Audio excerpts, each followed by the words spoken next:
You're the boss. Get started then. Call this meeting to order. Okay, Do a roll call first. okay. Dave Evans. Here. Clara, not here. Darren Rios. Here. Deb Stacy. Here. And John Thurman here. Alright. Okay. So I'll read the minutes from April 11th.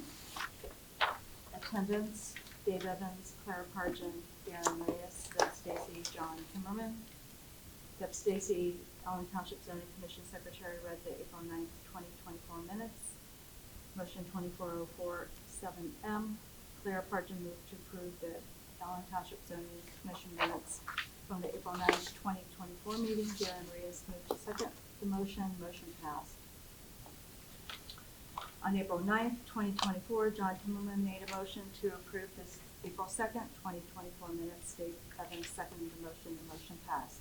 This information was inadvertently omitted from the April 9th, 2024 minutes, thus this information is contained here for clarification. Cindy Land, Assistant County Prosecutor, passed out a public records request to the members of the Allen Township Zoning Commission dated April 3rd, 2024, from Ziegler, Tiggs and Little Law Firm, which represents Jeremy Pence, CEO of One Energy. Ms. Land also informed the Allen Township Zoning Commission that Jeremy Pence / One Energy made accusations against the Allen Township Zoning Commission, alleging that the Allen Township Zoning Commission coordinated loud noise and disruption during the April 2nd, 2024 Allen Township Zoning Commission meeting. This slanderous allegation was made on the eallen.com website. Members on the Allen Township Zoning Commission replied to this accusation by stating that there was no coordinated effort on behalf of the Allen Township Zoning Commission to promote noise during the meeting. In fact, John Kimmerman, chairman of the Allen Township Zoning Commission, asked people to decrease the volume of their conversations during this Allen Township Zoning Commission meeting on April 2nd, 2024. Deb Stacy, an Allen Township Zoning Commission member, stated at the April 11th, 2024, I guess I should put meeting, I have no control over what people say and do, unquote. The Allen Township Zoning Commission thoroughly reviewed the information as contained in Article 3, Zoning Districts and Map of the Allen Township, Hancock County, Ohio, proposed zoning resolution. During the Allen Township Zoning Commission meeting, guests were invited to make comments and offer input on numerous topics pertaining to zoning. Motion 24-04-8M. Clara Parkin moved to adjourn the meeting. Dave Evans seconded the motion. Motion passed. I'm going to sign that. And I'll sign this. And we probably should date it as well. Today's Yes, I added the date onto last week's when okay, so I'm gonna go ahead, I'll let you put the date.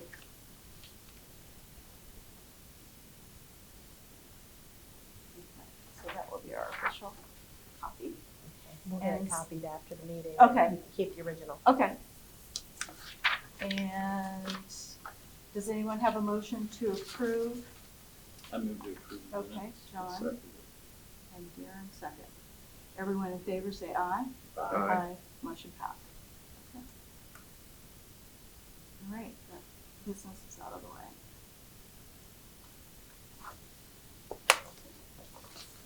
I have a couple of housekeeping business things to take care of quick.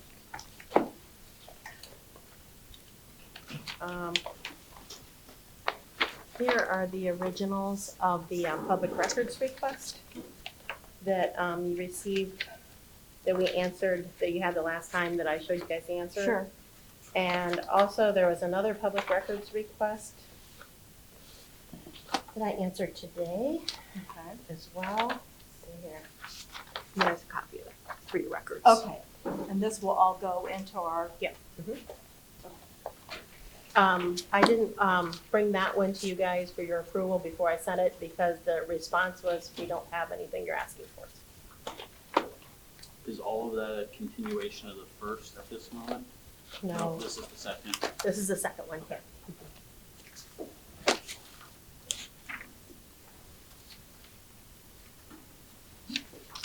Also, I handed out to each of you, 3 documents. One of them are some definitions we had discussed earlier. Mhm.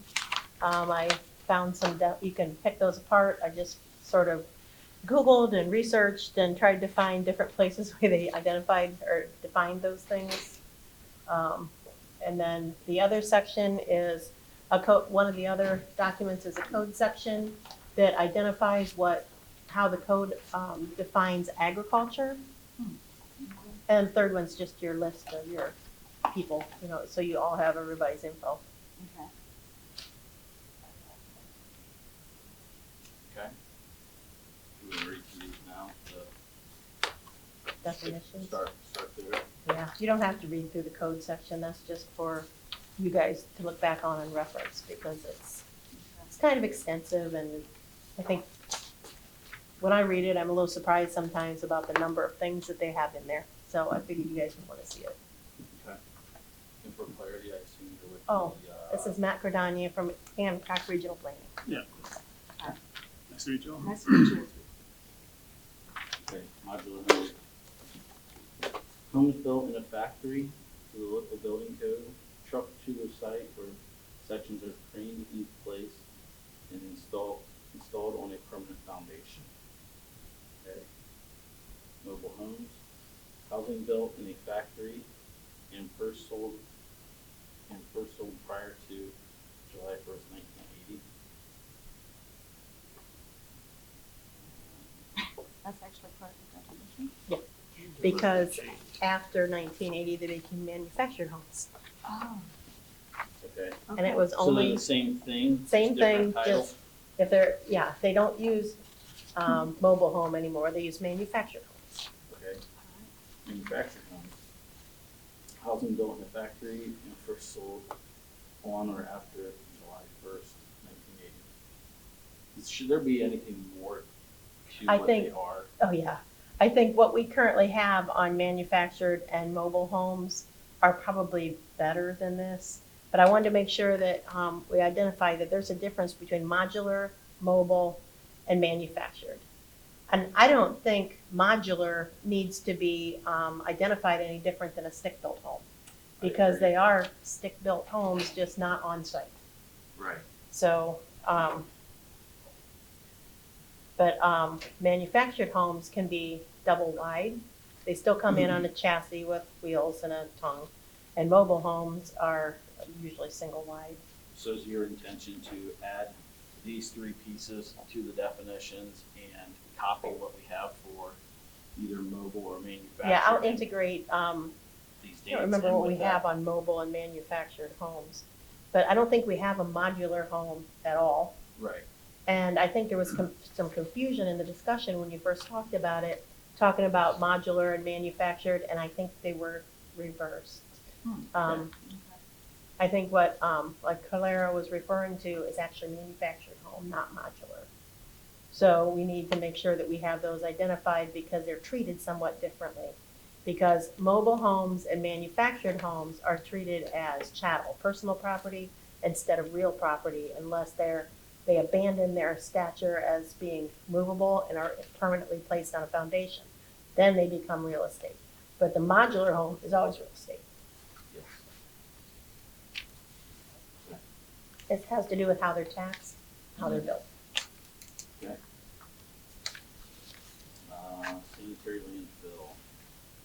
Pits, cells, trenches, mounds, or other sites sealed with impermeable synthetic bottom liners where waste is isolated to the rest of the environment. Okay. Did I have anything to, Heather, you turning on that one? Well, I'm just somewhat familiar with what's going on with the wind waste landfill over there, and the reason the landfill wants a borrow pit is to get the clay from a 100+ acre farm And it just made me think that is clay equivalent to an impermeable synthetic bottom liner? No, EPA doesn't allow that anymore. They used to be able to pack the cell or the hole that they're digging with clay. Now they have to dig the hole and put a synthetic liner in it. And then Okay. they have, what they want their dirt for is, the EPA requires daily cover. So Okay. at the end of every day, they gotta go in and put a couple inches of dirt Okay. over and pack it down Okay. so nothing blows away, nothing Okay. stinks, nothing gets out. That's Okay. what makes it a sanitary landfill. Okay. I contemplated adding that in there, that it requires daily cover. Do you want me to add that part? Yeah.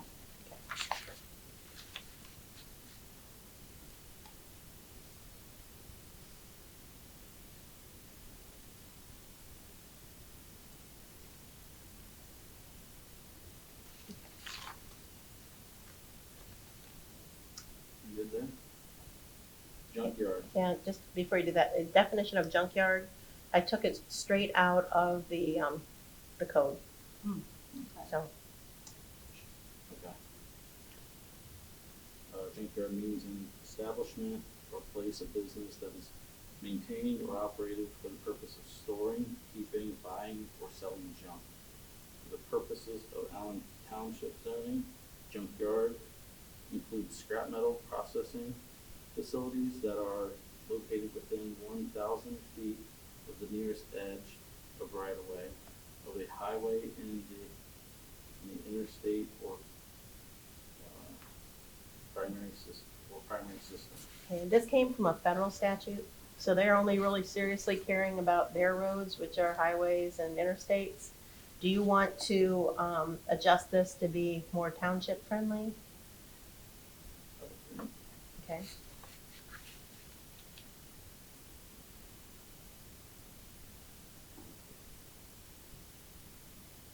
So it'd be the closest county or township road,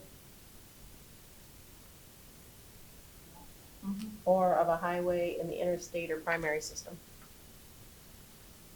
It pretty much covers all kinds of I would think so. roads, yeah. Yes.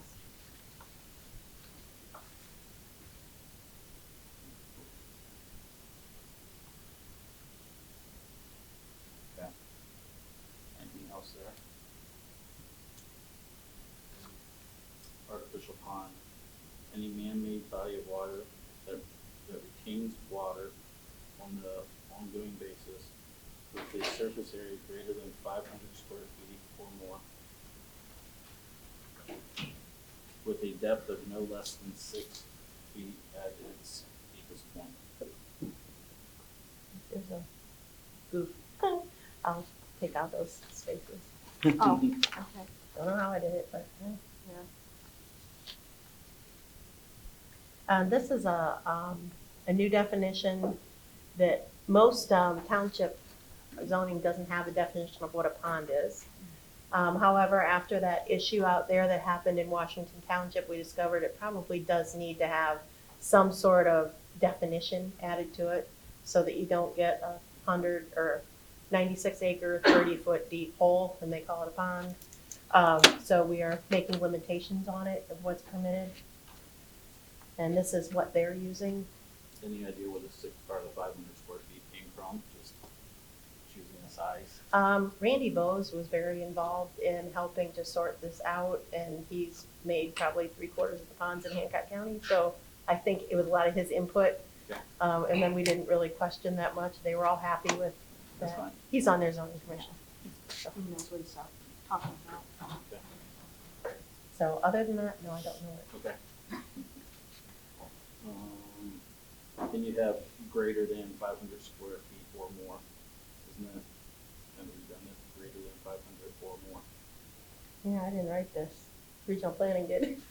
So it's copied straight from theirs? Long ago. Okay. Yeah, I copied it straight from theirs, but Okay. should it be not greater?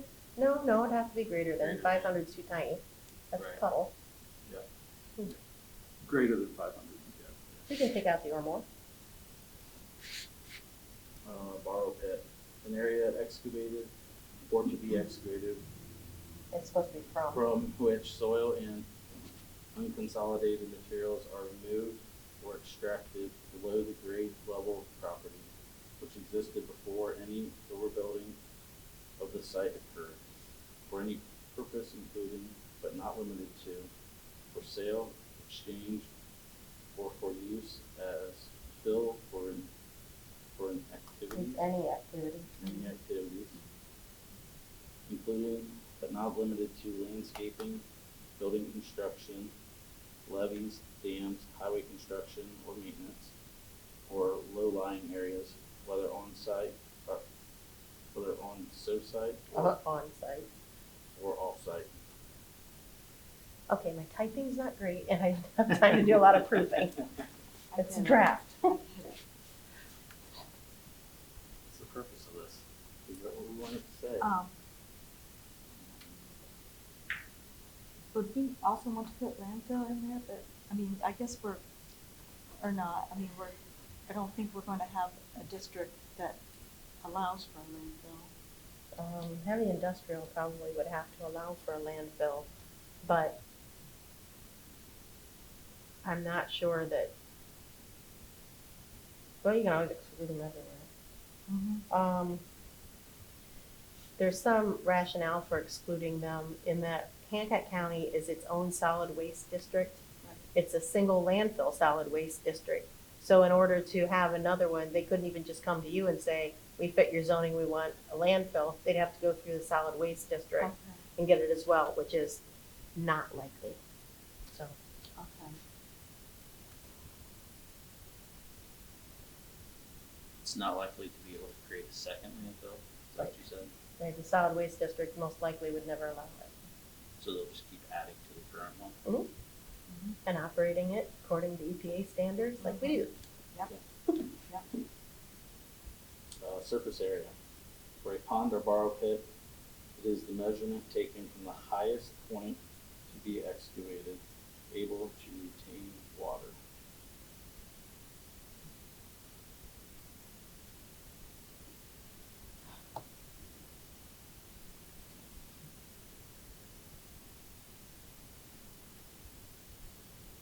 By the highest point. Able Is that supposed to have a able. square footage? Uh-uh. No? There wasn't in the one that I got it from. For the highest point, there's questions sometimes, do you measure from where the water actually is? Or do you measure it from the bottom of the bank? Because a lot of them have, built up bank on them. And the issue is, what this is for is, if the pond were completely full of water, before it would start spilling over, that's the point they measure for surface area. The very Okay. highest it can go before Okay. it'll leave its Okay. banks. Okay. The borrow pit, but pond, they're proposing in Washington Township has one side that's about 20 feet higher than the other. So its surface area would be measured from where this lowest one Okay. is over to the cliff instead of any Okay. other way. That makes sense. That's also the measurements taken for setbacks. So if you have to have whatever your setbacks you have in certain areas for ponds, the measurement comes from the top of the highest point where water can come. That's the surface area that the definition of surface area gives you where you measure from.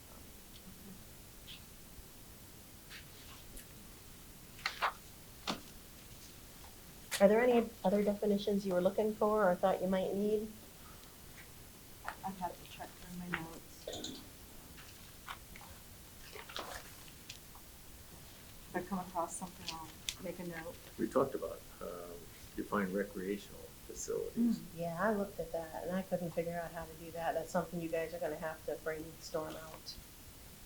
They wanna, identify if they should have more than one, first of all, a definition of what a recreational facility is and if there should be different levels of recreational facilities. From go-kart tracks down to soccer fields or, So,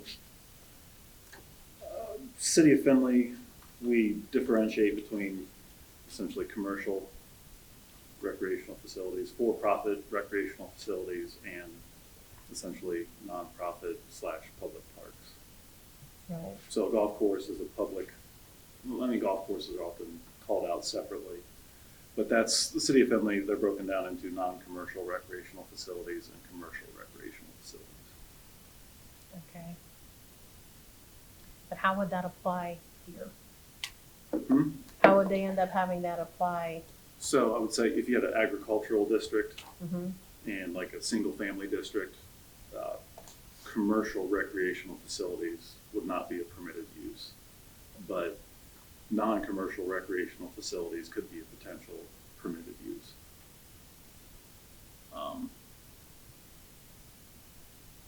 So in agriculture or single family in the city of Findlay, you can do golf course, game preserve, country clubs, riding stables, things like that. But you couldn't do go-kart track or anything that's essentially for profit. That's kind of how it's broken down. Non-commercial could be a swimming pool, etc. But amusement parks, carnivals, etc. would be commercial. So that's how it's broken down in the city of Findlay. What about like an indoor soccer and baseball facility, like the dome things they have up in Harrisburg? If it was my differential, if it was part of, if it was city run or like YMCA run, I'd consider that non-commercial potentially. If it's, I don't love it. And caveat, recreational facilities are tough to define. Exactly, that was But if it's like the one in Rossford, I'd say is a for-profit recreation. I would consider that a commercial recreational facility. And I wouldn't just give a carte blanche agriculture permitted uses recreational facilities. I think you're much better off listing the few that you're okay with. under conditional Golf courses, uses. public parks, something like that.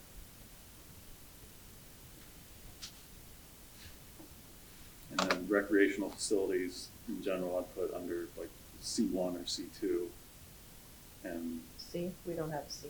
or B1, B. B2. Okay. I'm like, wait a minute.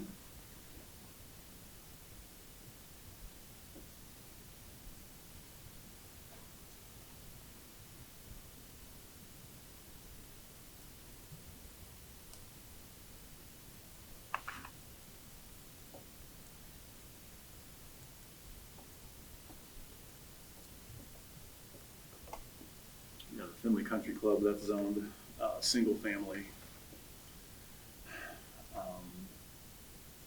Shady Grove, I think is also single family. Did Shady Grove is it pre-zoning? It's been there a really long time. I think Yeah. it's probably pre-zoning for Mhm. Marion Township. Well, it's in the city of Findlay, Shady Grove is? I believe so. Because across the street is also, Eastern Woods is in the city of Findlay. Yeah.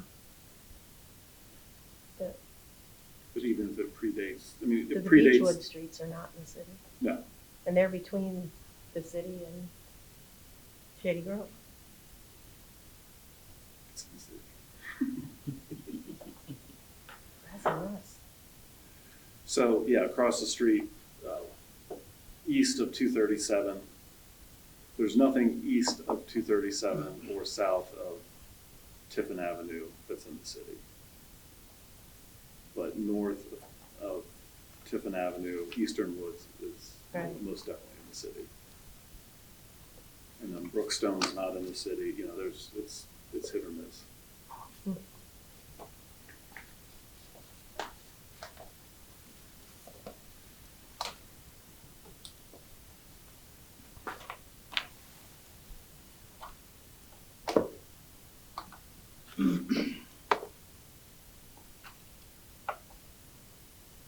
Yeah, I mean, Shady Grove, just for an example, Shady Grove, and this is pertinent to Allen Township, obviously, Shady Grove predates zoning.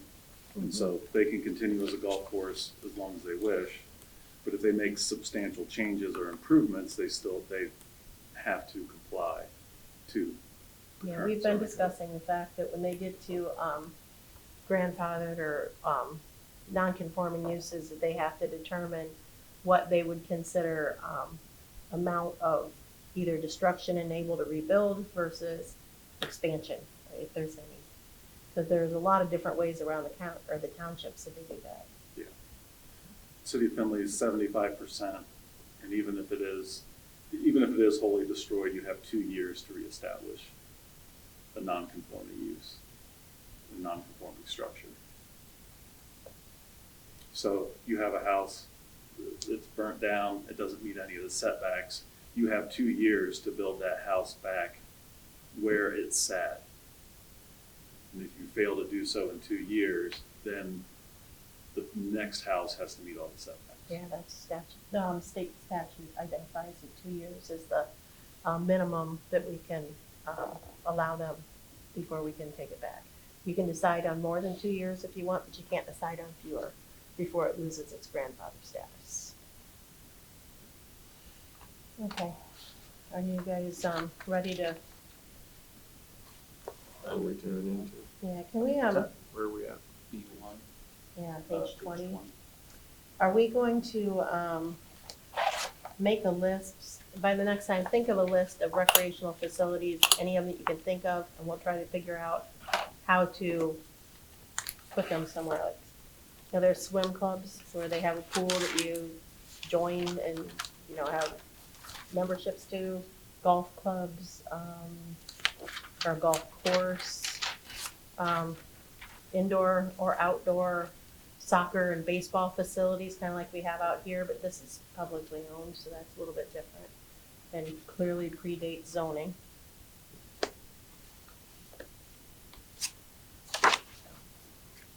And then one of the ways we helped conquer that was just creating a parks zoning district, a park zoning district. Rather than trying to look at, is it for profit, is it nonprofit, et cetera. What do they call them now instead of thoroughfares? When we had the change in the, Oh, the access- thoroughfare plan? Yeah, Um, the access management, they no longer refer to them as thoroughfares, they're. gosh, I can't think of it Can I either. remember it? Okay, I'll check that out.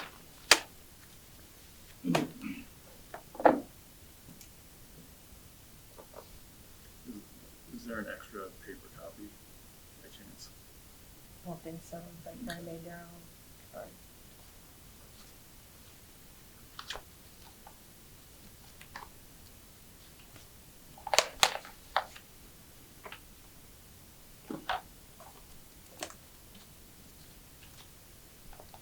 What Page 20.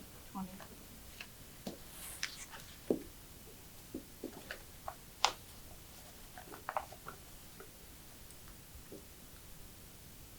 Everybody ready?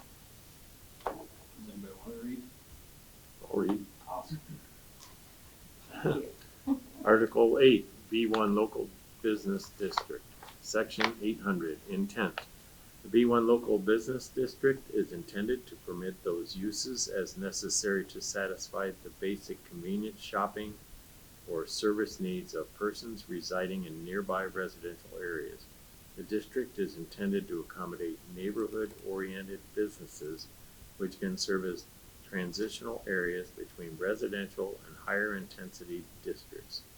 B1 districts should typically be located at intersections of major and/or secondary thoroughfares as opposed to being applied in a lineal fashion along major highways.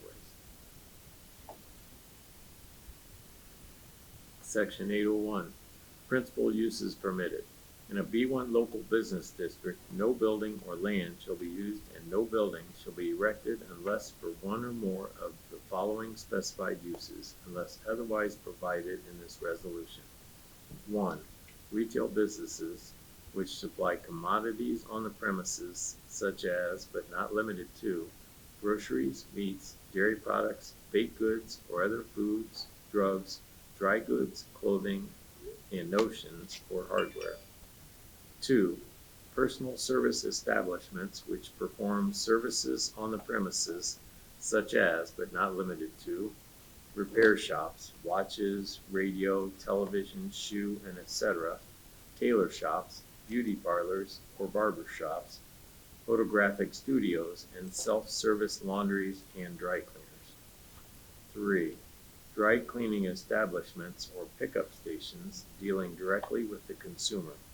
Central dry cleaning plants servicing more than one retail outlet are prohibited. 4. Business establishments which perform services on the premises such as, but not limited to, banks, loan companies, insurance offices, and real estate offices. 5. Business and professional offices and services. 6. Other uses similar to the uses above. 7. Accessory structures and uses customarily incident to the above permitted uses. So on number 1, it says like dry goods. Is that really a thing anymore? Like, are we smarter to leave it in or take it out or? Identify it as something different. So do you have a B2? Yeah. Yeah. Okay. So my initial thought is Walmart is a retail store. So if I understand it, B1 to me, the definition and the purpose of B1 is more local type things. And so what I've seen communities do is just retail services and then put a square footage limitation on it, because Walmart comes in, I mean, a Walmart is large, but it's more regional, so it might not fit what you want for B1. Okay. So what I've seen, retail services limited to up to 40,000 square feet or 30,000 square feet, some things like that. So that would be something to consider.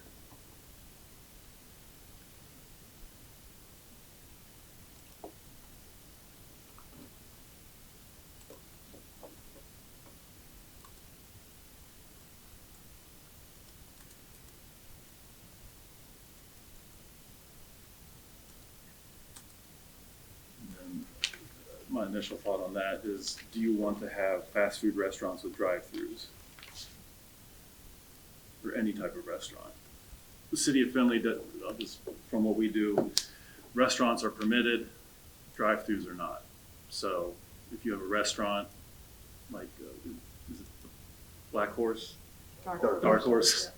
Close. So Dark Horse doesn't have a drive-through, Right. correct? So it would fit in C1, but McDonald's would have to have C2 with the drive-through. So that's kind of the differentiating, can't talk. That's how they kind of differentiate between kind of the high volume, high, uses versus kind of the moderate volume. So That makes sense. Okay, make those changes. The question becomes the square footage on the, not Walmart. So you said, is there like a? I'd be happy to look. I mean, I would think, because we looked at this for small box retail stores, Dollar Generals, Yeah. 99-cent store, et cetera. I think between 20 and 40,000 square feet. I'd like to just pull up, when I get back to the office, pull up couple different uses, see what their square footage is, Okay. and kind of make an estimate along those lines. So 1 would read, retail businesses which supply commodities on the premises doing business in a facility no larger than 30,000 square feet. Yeah. Just pick a number. Mhm. And the rest of that would be eliminated. Does that work for you guys? I think it makes it easier to Yeah. understand, because without that, then you're sorting through, well, is it doing this? Then it's gonna be based on the size of the facility versus what it does. Okay.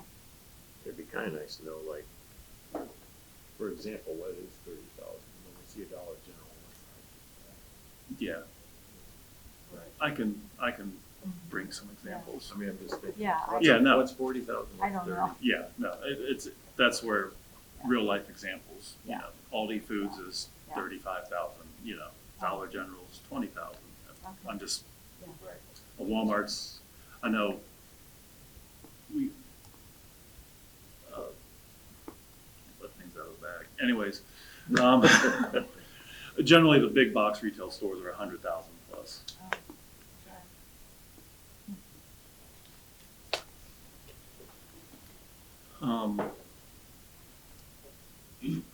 Bars, nightclubs, taverns, C2 or B2 or B1 would be, Why not B3? do you have, what's your B3, is that? General business, it's more of the things that are, like you were talking about, C3. Okay. Yeah, I apologize, the next meetings I'll have pre-looked over, and this is a little last minute, so.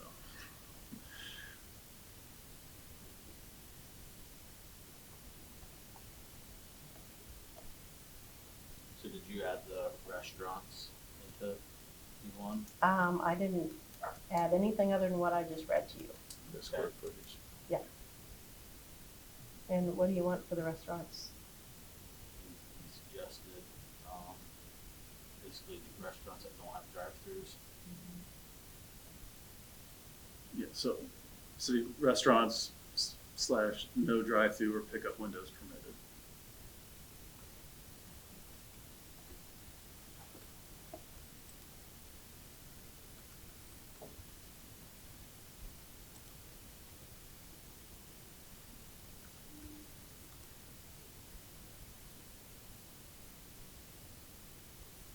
So what did that say again? Restaurants with no pickup windows? No drive-through or pickup windows permitted.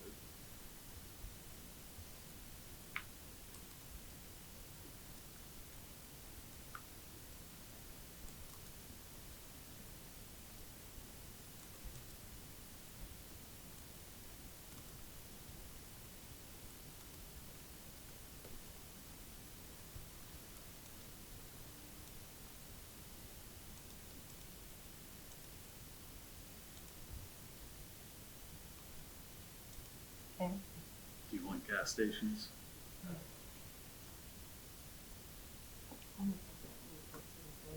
No, that would be my recommendation, would put those in Yeah. the more intense Yeah. categories. Yes, And yes, gas yes. stations aren't getting smaller, they're getting, They're getting larger and there's a whole lot of volume Yeah. of traffic. So I don't think that's fitting with what they're trying to establish. Yeah, the local, smaller. medical facilities. That was one of the different district on those as well. In B2, they have office buildings for executive, administrative, professional, accounting, writing, clerical, stenographic, drafting, and sales. Medical offices, facilities for human care such as hospitals, sanitariums, rest and convalescent homes, banks, credit unions, savings and loan associations, and similar uses. Barbershops, beauty shops, and health salons. So that's the tenor of what we're looking at in B2. Which we showed beauty parlors and barbershops. Yeah, I in was gonna, B1. yeah, see, that's what I was gonna ask the same thing. And also, we have business and professional offices. in I mean, you'll often see uses permitted in more than one. area. Okay, gotcha. More than Oh, one area. okay. And a No, lot That of, makes sense. yes, but in the business districts, I don't like to see, like in the residential districts, what's in the least restrictive can come into the most restrictive. If you want to put a single-family home in a multifamily area, it's not going to be denied. But in these, in business, unless we put it in both, we really don't want them going there. Because then they mix up our districts and they put things that can really hinder their neighbors or cause sort of a bump in the road kind of thing. You want, you don't want to put the, it's all right to have professional services in both, but you wouldn't want to have some of these other things in the bigger districts where they have more intense things. That making sense? Same way with industrial. Sometimes you don't want the different kinds of industrial mixing together because it's just gets to be messy.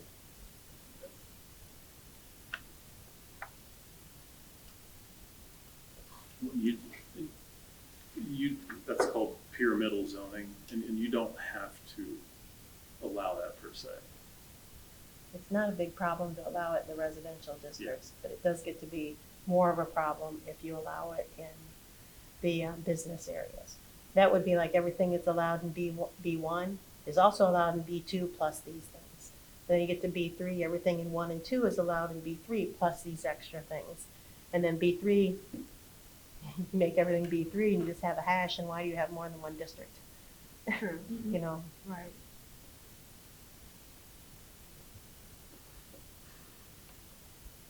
you can if you want to, or you can just identify the things that you would not permit in there. Everything except X, Y, and Z from B1 can be in B2. Can start out with it being that things are permitted in all of them. And then if you find that it's getting to be kind of cumbersome, or they're falling all over each other and not really organizing and developing in an orderly manner, like is what we want zoning to do, then you can go in and do some more defining about what can be in each district. Looks like B3, the first one says any retail business or service establishment permitted in B2. So you're saying it might be better to. It's up to you. Yeah. I mean, that's how it was written the last time. It's less restrictive because they have more opportunity for anything that's in B2, more places for it to be. You don't want B3 is going to B1. but- So what's B2's title? Sorry. Community business districts. Yeah, B1 is local, B2 is community, And B3 is general. general, yeah. Yep. So, This goes to kind of the level that you want to kind of separate the two. You know, just at a glance, I'm used to two categories of business, local and then general. And then we have downtown, which is our C3, which is a whole different And animal. we won't have any of that. We won't have that. So We have no I'm just township. wondering if we need Three. three So maybe classifications. we just need two. It's something to think about. I Mhm. mean, I don't know that we'll answer that today, but We it, did some combining the last Mhm. time of the residential districts. They Yeah. found that they weren't all, didn't Yeah. make sense. in my mind, unless, you know, you will see, and, you know, Columbus might have 6 different business, you know, but this isn't Columbus. So my thought is I would try to just get it to 2. Local, which is kind of your local, and then general is your Walmarts and your Sam's Clubs and gas stations and all that. So the local and community should probably be combined. And then the general would be its own. It does seem to lean towards the bigger kind of things. Yeah. So, Yeah, I think that makes sense. so what do? You have B1 and B3, or do you? B1 and B2. Yeah. B2, okay. Because I didn't know if B2 stayed. Right. Okay. Yeah, and I agree, 1 and 2 should be combined, and then 2 should be combined into 1, and 3 should be made 2. It's not confusing. Yeah. I'll send my notes to my secretary and she'll hit me. Yeah. Well, she just gives me this look. It's terrible. Yeah.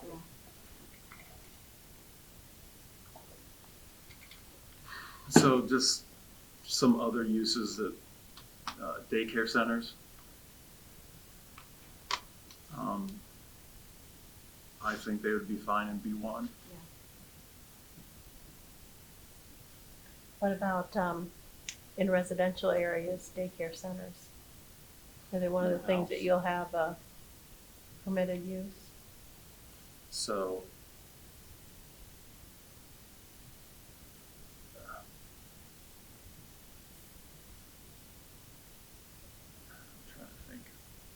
there's a type A and a type B. I believe type A is kind of what's considered, the state considers in-home. And it's, I think you're capped at 6 kids. And we allowed that in residential, but it's a conditional use. Right. The condition being the 6 kids. So, have you guys gotten much into conditional uses, at least? Slightly, but not, it's one So, of those things they're gonna get to later and come back to each one of these sections with it. so, and so conditional uses, I guess there's two ways of thinking of it. One, you actually list conditions, but I don't like that personally, because we came across this all the time. You have a conditional use and they met those 2 conditions. And you have to think of all the conditions Yeah. that you kind of want beforehand. So what we just went to is essentially the Ohio Supreme Court, through different cases, kind of said these are the 5 or 6 criteria that you use when considering a conditional use. So you don't, you put your conditional use and then you review it towards these 5 or 6 broad, is it, health, safety, welfare? Does it fit within the context of the neighborhood? I think it gives the board more flexibility to look at each situation, and rather than just saying the conditional use, daycare shall be limited to 6 kids. Well, there could be a whole bunch of other factors. So that'll be my recommendation. We get the conditional uses, and I'll supply those statements, and then it's just all the conditional uses. Is that pretty much universal conditional uses then, like It is. carries throughout everything? Yeah, and I didn't do a great job of Sure. articulating they're in here, but that was something that bothered me a long time, because we'd have 5 things for a conditional use for a gas station, and they met all 5 of those, and it was still a horrible development, So, and then I feel like you're in a tricky situation. The person asking for it's like, we met all your conditions. Right. So Right. we removed all those conditions out, and just all conditional uses shall be evaluated on these 5 or 6 criteria. So, and then we also require all conditional uses to go to the planning commission. So that was a really good step.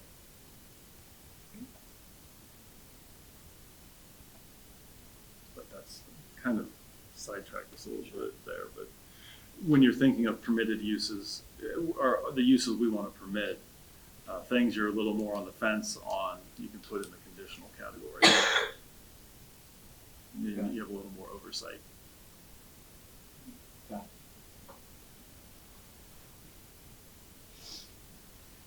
Do you wanna put a permitted use of a daycare in any of these business districts? The large facilities, not in-home kind of things? I think it probably fits better in the B1 than what we're going to create with B2. Right, People agree with that? right, yeah, I agree with that. And do you want to permit something other than a in-home in a residential area to be able to have a daycare in an area that's residential but not business? We allow schools, and large daycares look an awful lot like a little school. We put them as conditional uses. So we have an opportunity to look at parking, traffic flow, context of the neighborhood. So I like them as a conditional use. We have them come through every once in a while, before they set up shop. And the problem with daycares is, not a problem, but it's pick up and drop off. Right. Creates a lot of coming and going. In some neighborhoods that might be, so. I think conditionals make sense then. Yep. Mhm. Yep. In R1, or do you want it in multifamily? district. Say R1.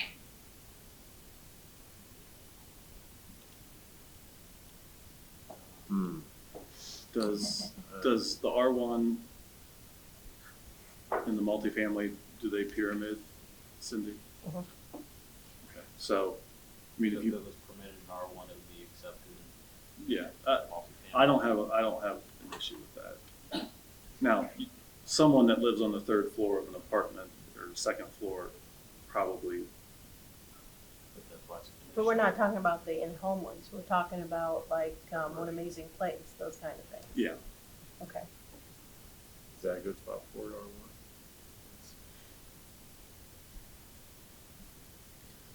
What's your thoughts? So I mean, it could be between a couple of houses. And we're talking about bigger ones. I mean, I understand somebody having 6 or less kids inside their house.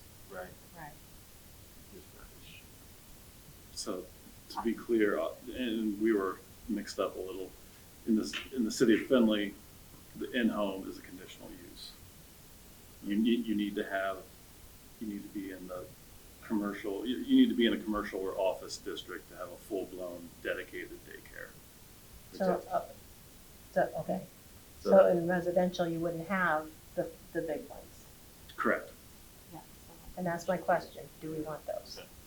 I would say no. I would say Not no. normal. And then in-home daycare, I'd put as a conditional use. Yeah. And what about in the multifamily? Do you want to, in that area, allow the full freestanding, non-in-home daycares? I kind of think that would be okay. Yeah, What do because you- it's more, it seems like it's more of a semi-commercial Yeah, area as Yeah. opposed to, right. in a woods or something. And it's gonna be somewhere where there's gonna be higher traffic Right. volume. Yeah. So it seems like it'd be easier to put The RM, multifamily. the Yeah. multi-family. Yeah. I mean, that's just thoughts. I like it. Yeah. Okay, under The conditional in-home. use? Yes. So in conditional use, to the planning commission, like if Yes. somebody says in a house, I wanna start taking care of 6 or less kids, then they'll go see you. And you make the final. You know, if they clear through here. But then- actually not them, you Oh, guys, right. it comes to Oh. you guys. They only ever get involved as the regional planning commission if there's an amendment. Okay. Yeah. Other than that, it's you guys. Yeah, we don't have really any oversight. When they say go to the commission, they need you. Oh, Yes. whoa, buck stops here. Yeah, so if 10 years from now, let's say this is adopted and you're like, hey, we want to add a R2 to, any changes you then make, we come to regional planning, we make a recommendation, and then, but the township ultimately decides.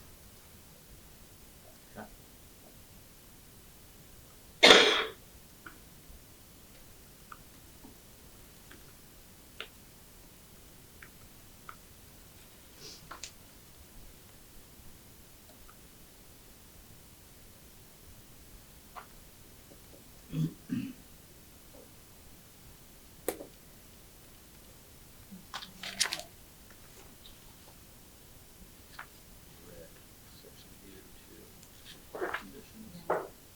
Can you start reading? Sure. Section 802, required conditions. 1, all business establishments shall be retail or service establishments dealing directly with customers.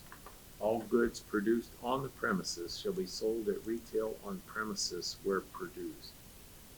2, all business servicing or processing except for off-street parking or loading shall be conducted within a completely enclosed building.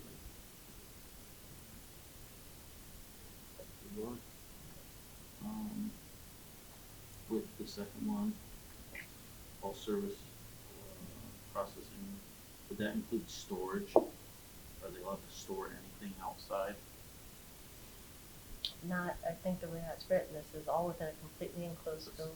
That's kinda how I read it as well, I just wanted to clarify on that. And I think with the local business, that's the most restrictive part, you'd probably want it that way.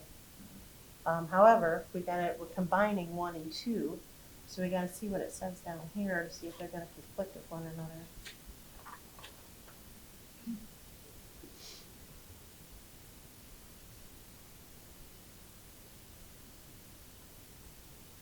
So, why don't we, hold on to the area and bulk requirements for this and don't do that just now. Let's go over and look at, B2 and see what part of that, how we wanna combine it into B1. If there's any of them that we wanna bump down to B3, we shouldn't do the new B2, or if we want them all to go up into B1. Cause it was I think B2 was, it must have been the intent to have it be sort of that middle ground between, you know, the local and the more things like Walmarts. Yeah. So there may be part of it can go either direction, both up and down from 2. Okay, let's start on there. Start reading 901. Yeah, or what's the intent of B2? Start with- Large consumer population are generally characterized by the integrated or planned cluster of establishments served by a parking area and generating large volumes of vehicular and pedestrian traffic. That would be like a, B3. yeah. Yeah. Does that seem more like the plazas around Walmart? Yeah, that sounds more like C2, like all Tiffin Avenue is C2. Tiffin So, and Trenton are all C2. but this is being incorporated into B1. And what's Possibly. what does B3's intent bring us?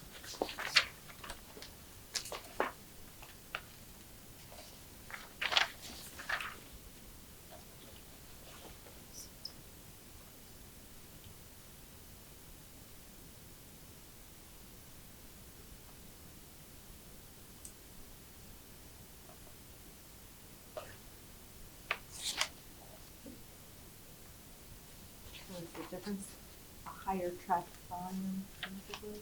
That one of the big things that these days? Kind of looks like it. So it's car wash, bus passenger station, new and used car motels. So, I mean, nothing I'm seeing in B3, other than the standards might be different, but to me, B2, you would allow for auto repair, car sales, hotels, motels, large-scale retail, all those things. So I almost feel like B3 gets moved into B2. And then we can look at the standards, the setbacks and things like that, but. So instead of combining B1 and 2 to be B1, you would be combining B2 and 3 to be B2. Yeah, that's what I think. None of the permitted uses in B3 jump out to me as being that much different than what should be in B2.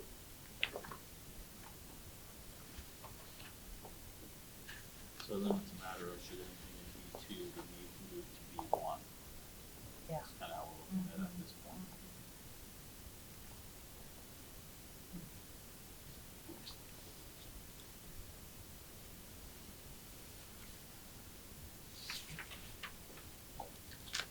Keep going with 901 then? Section 901, principal uses permitted. In a community business district, no building or land shall be used and no building shall be erected except for one or more of the following specified uses unless otherwise provided in this resolution. 1. Office of service establishments such as but not limited to the following. A. Office buildings for any of the following occupations: executive, administrative, professional, accounting, writing, clerical, stenographic, drafting, and sales. That's a B. weird list. Yeah. Because We go through all sales, I mean, that could generate a lot of volume of people, depending on what the sales is for. Well, that's not retail that's not sales. retail sales. Okay. That's over the phone. That's Retail is, Okay. I come into your store and buy something. Okay, okay, If- all right, okay. It ceases to be an office building if hundreds of people are going in and purchasing things, then Right. it's retail. Definitely. B, medical office, including clinics. C, facilities for human care such as hospitals, sanitariums, rest, and convalescent homes. Do we call them rest homes or sanitariums anymore? Wow, I've never heard that sanitarium. This Yeah. kind of sounds dated. Do you think? Yeah. What'd you say? Old folks home. No. Yeah, I don't Then like you that cleaned word up. sanitarium. What is the accepted terminology now? I think just Old folks' hospital. home is not it. Is it nursing home? That is nursing home. Yeah, Yeah, that,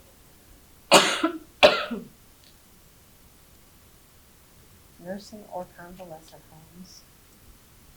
And mental health facilities. That's what a sanitarium used to be. yeah.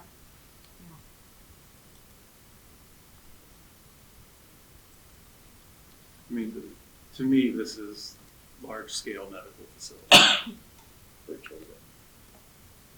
or, The hospital. More the hospital, Birch Haven maybe, I mean, that's got such a residential component to it. And then I think I may want to jump back to B1. I don't have any issue with dentist's office, Right, doctor's office. Right, I think we kind of do the same thing. Like, to me, the intent of B2 is Blanchard Valley Hospital, a surgery center, things like that. But then B1, you know, your dentist office with 2 practitioners in it, or 2 family physicians. An office of that caliber would fit. And I think that's where you, in some ways, you might supply.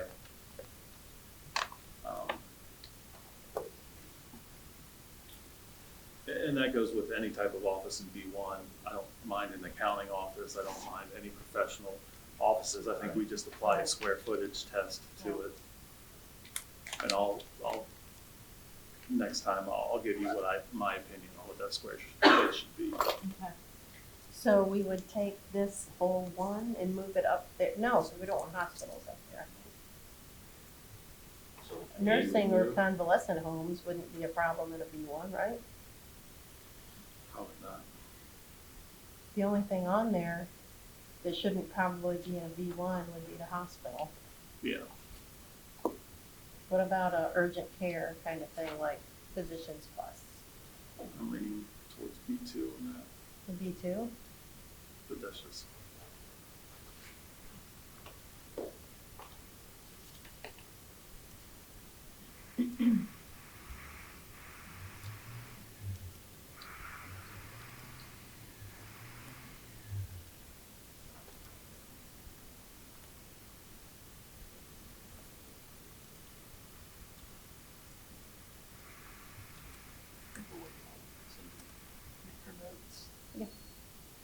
good.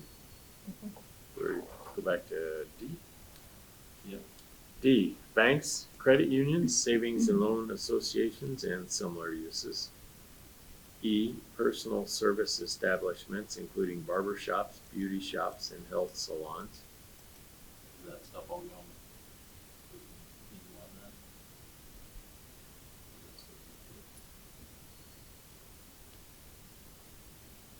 Seems like barber shops ought to be B1 and beauty shops B1.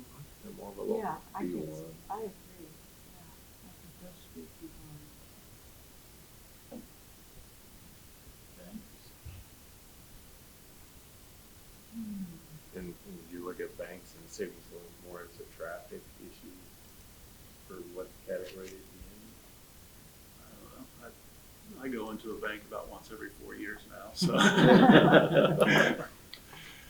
I just call it, I just group those in financial institutions. And I'm fine with them, honestly, in B1 or B2. Do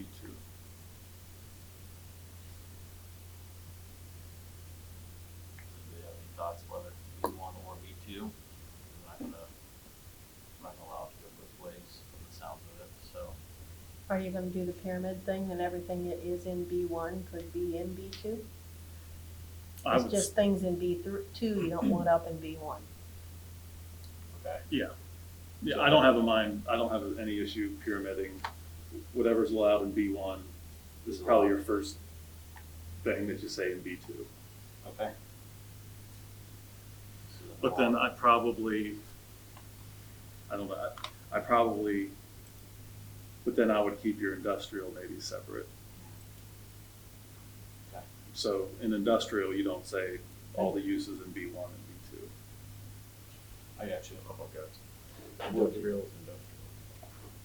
Would you pyramid industrial though? Do we have a industrial 1 and industrial 2? Would everything from industrial 1 be Yeah. allowed in industrial 2? But business doesn't go into industrial. You don't want a McDonald's sitting in the middle of all the factories. Although it would probably do I was- really I well. was gonna Yeah. say. People that work there would be happy.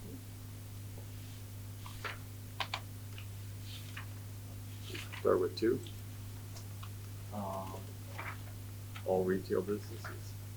so, Are we ready? Is I it think okay to so. go? Okay. 2, all retail business, service establishments or processing uses as follows. A, any retail business whose principal activity is the sale of merchandise in an enclosed building. B, any service establishment of an office, showroom, or workshop nature of an electrician, decorator, dressmaker, tailor, baker, painter, upholsterer, or an establishment doing radio or home appliance repair, photographic reproduction, and similar service establishments that require a retail adjunct.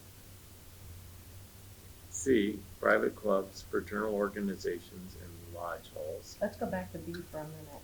Okay. There's a lot going on there. Yeah. Is there anything in here that you think is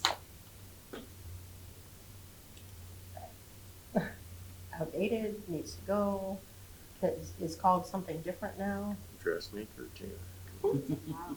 What's it trying to say? I'm not even sure. Well, I think they're trying to say something that has a workshop, but they also sell there. Which isn't very common anymore.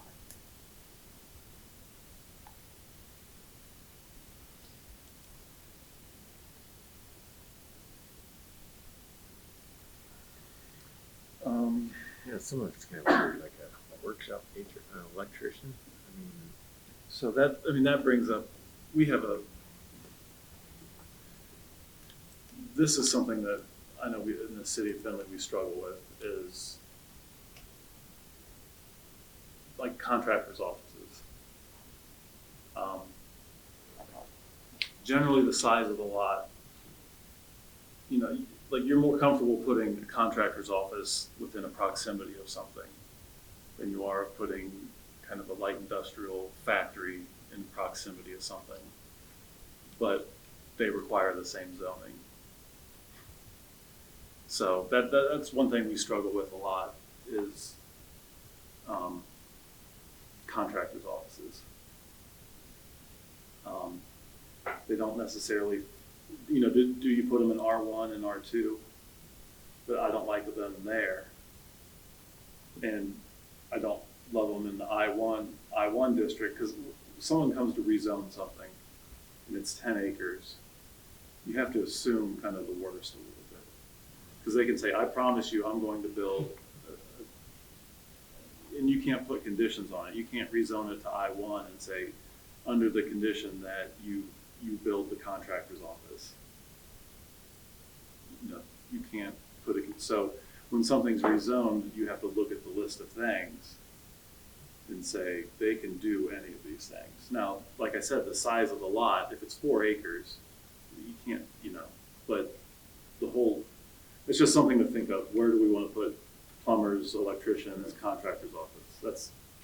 because sometimes there's vehicles involved with it, like it could be a dozen vehicles involved. And equipment that sits around in the yard. Right, Yeah, so, backload trailers. I'm not saying there's anything wrong, it just needs to be in the right place. Right. Right,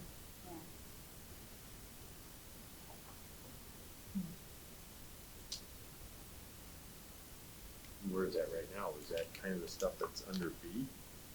I think it's probably under B three. Would be that kind of B stuff. three. Mhm.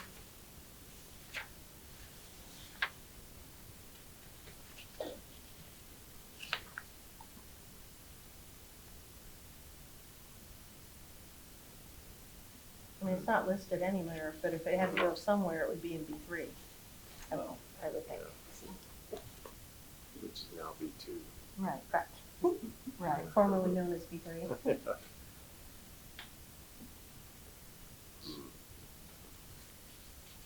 Do we even need that paragraph in there? I don't think so. There's a lot of weird stuff.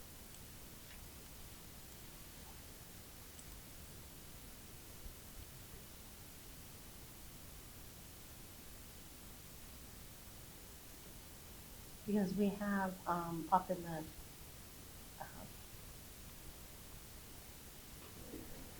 we have personal service establishments in B1. And we could use what's there without all those identified things that are kind of outdated. Add on right after that for, service establishments, and then put a size on them. Okay. Because we already have tailor shops, beauty parlors, radio and television repair up there in the other one, in B1.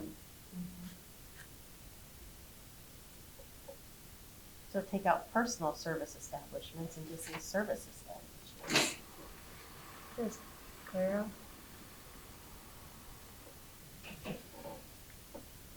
So in B two, we'll put like a square footage. Or is it in B one, you put the square footage, not to exceed so many square feet? Do you want to keep them in B1 or move them all to B? Well, we're moving it B1 and, what were we doing? We were now taking B1, leaving it alone, and Right. B2 and B3 were. Correct. Mine? Yeah. You want us to scooch so you can sit up here at the table? That way we can share. Yep. Slide.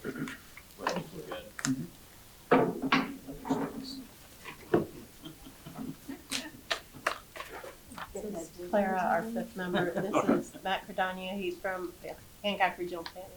Hi, nice to meet you. Nice to meet you also.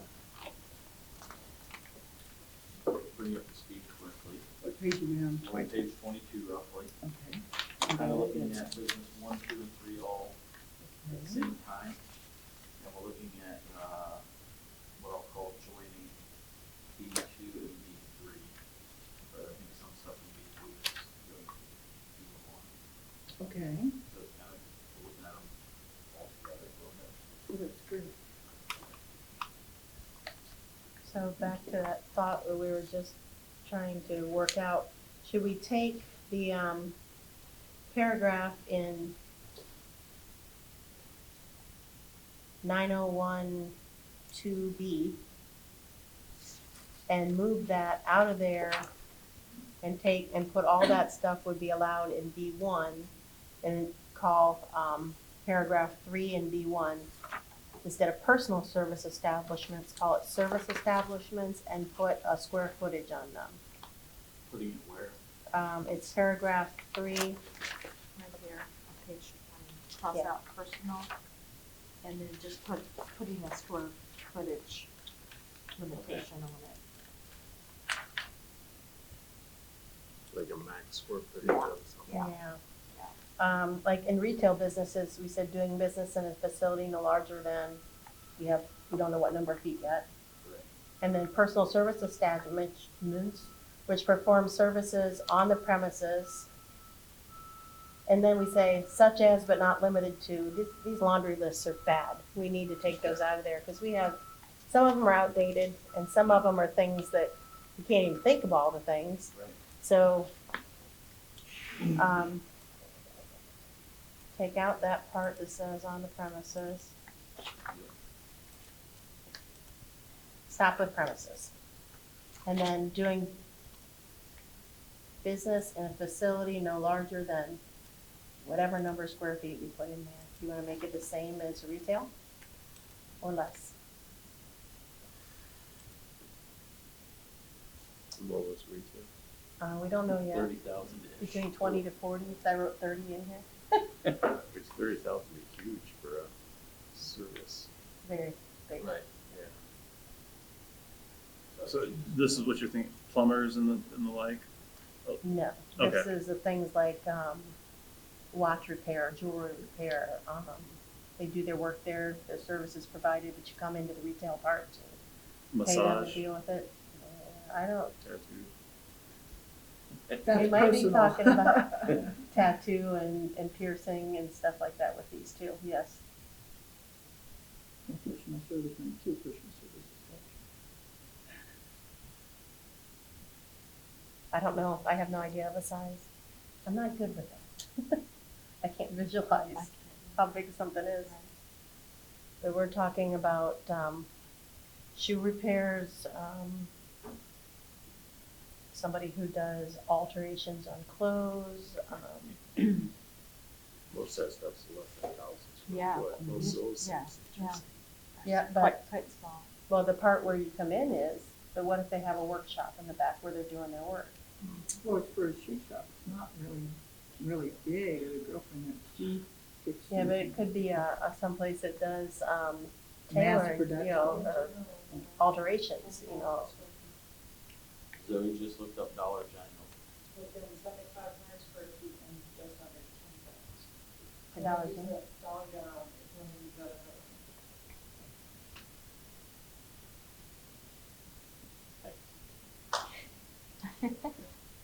and Walmart's 100. Okay. I mean, just to give you an idea, this room, it could be, it's probably just under 1,000 square feet. That helps you. yeah, I mean, to me, these are all things that don't exist anymore. Right. Yeah. That's like, wait, Well, they under- do though, I mean, there's some in Finley, I mean, Yeah. there's a couple of alteration places, Yeah. there's, so, I think they definitely belong in B1, that line of things. Yeah. Local, Yeah. local, Yeah. small. I think so. But we're also- Local services.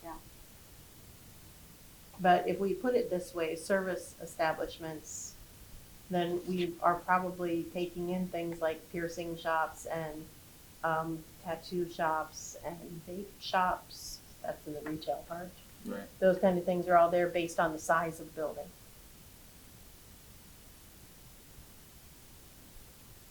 If you didn't want to include them, how do you exclude them?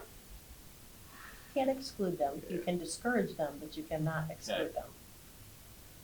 I don't know, if you go about it with size limits, I suppose make it so it's a size that's not palatable, that's all I can think, but You know, it's probably not palatable for others that you, exactly, I if mean, you like got there's a, a watch guy on Township Road 99. Right. He's in a building smaller than 1,000 square feet. or lawnmower repair, or saw sharpening, scissor sharpening, stuff that people have, you know, tiny little cottage business. I don't know what size you want. 30,000 seems kind of excessive. Yeah, that's huge. No, I was thinking like 2,500 or 3,000. Max. Yeah. That's Yeah, good, that- that's good 1,000 size. You said this is This 1,000 is roughly roughly. 1,000 square feet, right? This room. Yeah. And that, I mean, that seems like a normalish size, but depending upon what the business might be, it might require bigger than this, so. Right, but for most of the stuff we were talking about, I mean, I Right. don't know, it seems like 1,000 is close. To me, it seems like. 2,500 is quite a lot, I mean, when Right, you think about it. And if they require more than that, then they go up to B2. They can request a variance. Right. For size, yeah, area variance. Or if they wanna go smaller, but they have to get variance if they go smaller outside. Yes. That's nice. They can always go bigger than that. Oh, no, they can't go bigger, they can go Go smaller smaller, without yeah, asking. Yeah, Yeah, yeah, they could be yeah. You guys 500 got me square all turned feet. around, sorry. What would we say about like plumbing and heating places, that kind of stuff, is that B1? I don't know, is that will that fall under service establishments? If we leave personal service establishments in there, leave the word personal, then that definitely doesn't cover those kind of things.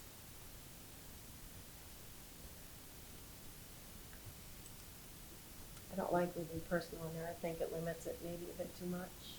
excludes a lot of things. Yeah. I guess it depends on what you consider personal service. Right. Getting scissors sharpened or saws sharpened, personal service. Yeah, good point. You're on page 22. Is that what you're talking about, that one? Actually, it's on page 20, Oh, right. section. No. We took it out of page 22. Yeah. And when it says on the premises, that kind of eliminates the plumbing and heating guys, Yeah, for that in there, you're correct. but I don't know if it's covered somewhere else. I didn't see it really. It didn't jump out at me. Seems like that We should be call them somewhere. contractor's office, and then it's kind of defined that it's, you know, it's for storage of trucks. It has an office, you know, what you all, the things That you would think of, definitely have storage to of be in material. B3. I would think. I mean, do you really want the machinery and whatever they may be bringing in and out of their business coming through where you have daycares and beauty shops Yeah, and, it's definitely you know, not, it's not definitely not B- compatible so much definitely with not the B1. traffic flow. So B three would be kind of the contractor.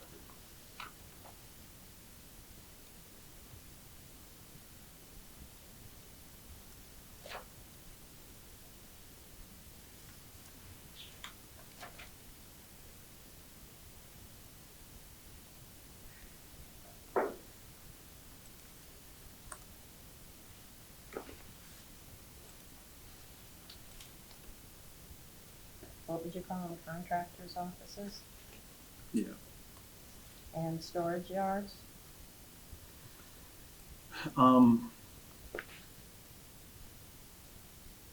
Yeah, this, yeah, this is formatted in a different, a way that I'm not so used to working with. But, and outdoor storage is a big issue. Right. So I'd say B1, B2, no outdoor storage. And so maybe B3 is this kind of in between industrial and commercial, But B2 and B3 are now B2, unless we don't do that. okay? It's possible. And there are some things that are kind of, things like there needs to be a category different than. Or depending on how you format I1 and I2, I1 could be more of your contractor's offices, but I don't like that because I1 is kind of traditionally, you know, your valve film, your Lowe's distribution, that's I1, and then I2 is traditionally like your really heavy duty, like steel mills and Cooper, Not- Ball, and Yeah. Cooper, the only I2 in the city of Findlay is the Cooper Oh, Cooper plant. okay. And honestly, it probably fits the definition of I1. I2 is, you know, kind of, I'm trying to make it look. Oil refinery, steel mills, Mhm. chemical factory. Oil refineries, steel mills. Yeah, oil refineries, that's, I2 is normally like your most intense of intense industrial the uses. things that externally affect the area around them, Yeah, like smoke and smell and yeah. I1, I So- mean, you don't know if they're manufacturing shoes or basketballs or cars. I mean, it's, for the most part, I mean, it's all inside, you can't see what's going on. Cars is maybe a little off base, but you know what I'm cars saying? might be in I too. Yeah. Okay, so we may have B1, B2, and B3 as they're separate. Could be. Could be. How about by Thursday? I'll come on Thursday with this sorted out into new B1, B2, and B3, or combined. You can see the two different options and we'll Okay. figure out how we want to do it. Because we're getting ourselves kind of confused now with the jumping back and forth. We may want to just B1, B2, B3 and just start listing out and shuffling them around where they should Might be be a good idea. visually. Yeah, because I'm starting to get confused too, Yeah, me where too. we're, It'd help define them. Are there any types of things that we haven't really approached yet that we need to figure out where we want to put it? truck stop. I mean, there's a million things we haven't Oh, decided. they do have a, in this before, they had a expressway service Mm-hmm. and truck stops were there. Okay. And I think they still need that, Yeah, because they have yeah. really 2 interchanges in the Mhm. township.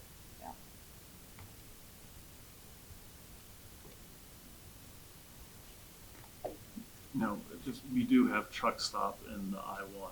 So gas station's B2 and the truck stop is I-1. But the way you just mentioned it, I don't have any issue with. When you say truck stop, like, is technically up under Speedway, is that a truck stop? No, like What's- Pilot, up there on 613, So- that's truck stop. Okay. So like, what's the difference between the Pilot and For- the Speedway? For me, it's how many trucks you can park. Gotcha, refueling areas or? Yeah, if there's, parking and truck-specific refueling areas. A lot of them also have shower facilities, Yep.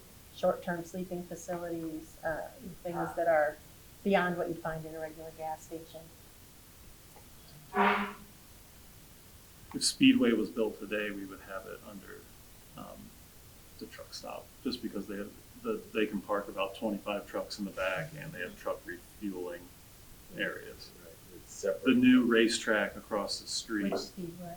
on 99, See, Oh, that's oh, kind of yeah. one I was referring to. 'Cause that one's they have a little semi. sneaky. It doesn't feel like a Yeah. truck stop, but it's Like it's real close the to. racetrack gas station across the street. They expanded and now they have, I think, parking for like 40 trucks and a separate service. So we made them get the I-1. What about Sheets? What'll it be? Sheets will just be a regular gas station. Is that in the township? Or is it- It's in the township now, yeah. I don't know, I haven't heard if they're going to annex or not.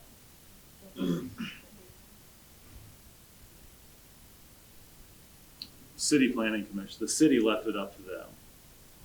They did not require the Sheets to annex. Yeah, they do in the corner. Correctly, on some level, right? Means That's racetrack. Oh, I know. They did annex and then Dr. Lie's property to the north. Okay. Some of the property was annexed.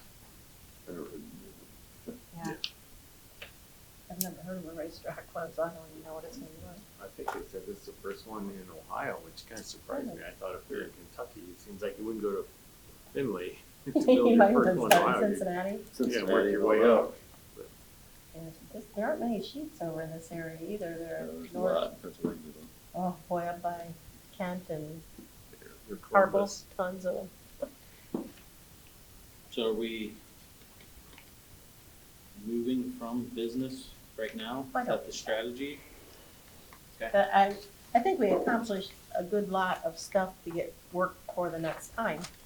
Okay. You know, it required more chat now before we can Right. finalize. So I won't be here, remember, the next time for the Right. first hour, because my Right. last thing is done at 5 in Columbus. So I'll head right straight back here, but I'll talk on the phone if you want me to during that 5 o'clock hour. And I will be here.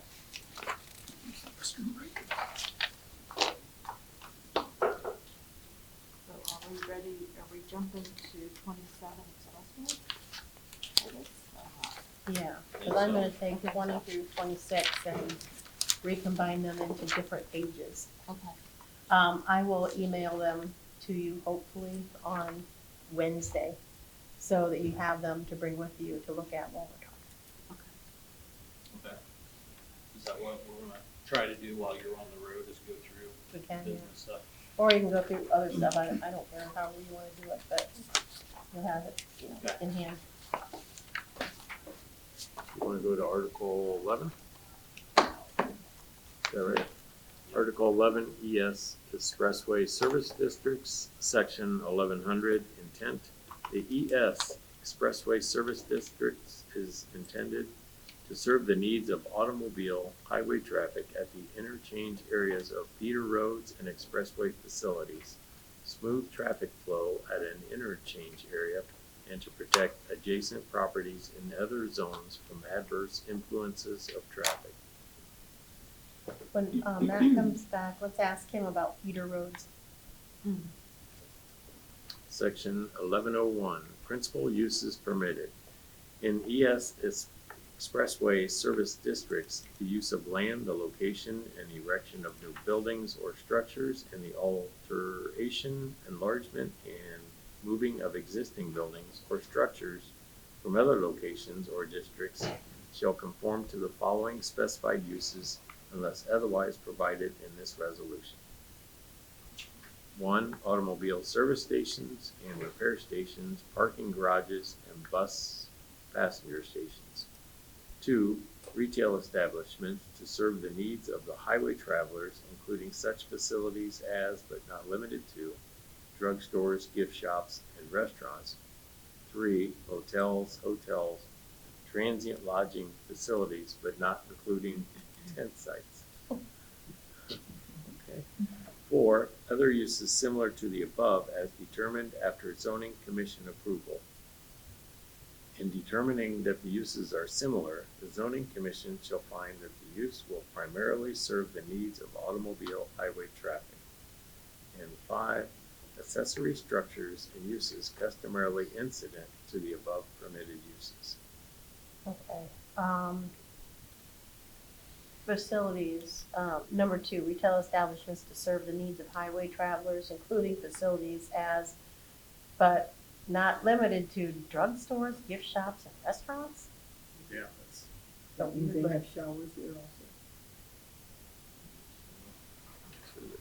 Right now, the That's a highway only, travel. to me, right now, the only thing different from C2 is truck stop. I mean, I think C2, you could put in a Holiday Inn. You could put, so maybe, But this is specifically does not pyramid the others into. So this is excluding stuff from the other business districts, I think is what it's doing. yeah. Do we pyramid the other ones into this? No, No? I wouldn't. I think that was the whole point of having the expressway service districts, so that they could have them reserved for only the things that are really good at the interchanges, and not have somebody put something there that is not, other businesses right there. I mean, we do the pyramid for all the others, but I think we should not in this section. That's just my opinion. It's up to you guys. I think that makes sense. But I'm still stuck on drugstores, gift shops, and restaurants. Especially the drugstore. Yeah. Gift shops and restaurants, you see those in gas stations or. Yeah.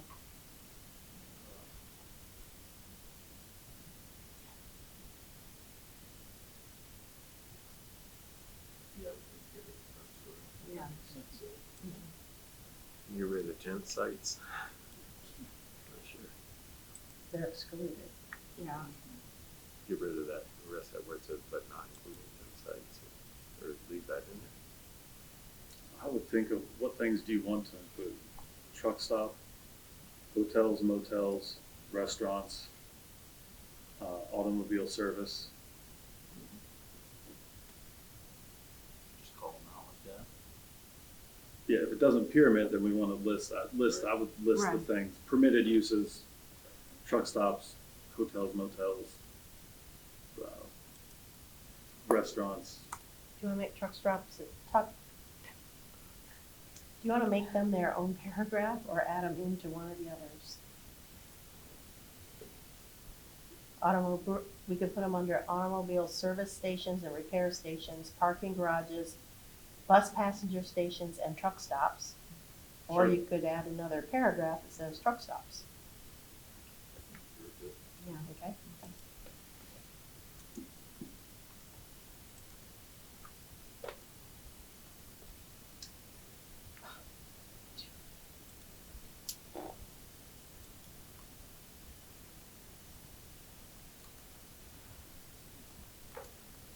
So I'm kinda curious what differentiates a service station from a truck stop? I know they have, like showers and that kind of stuff is basically that, cause they both have like C-stores and they both have gasoline, they both have diesel. There's a certain number of pumps that a truck stop has that maybe a I think in the definitions, you'll have to differentiate between a truck stop Right.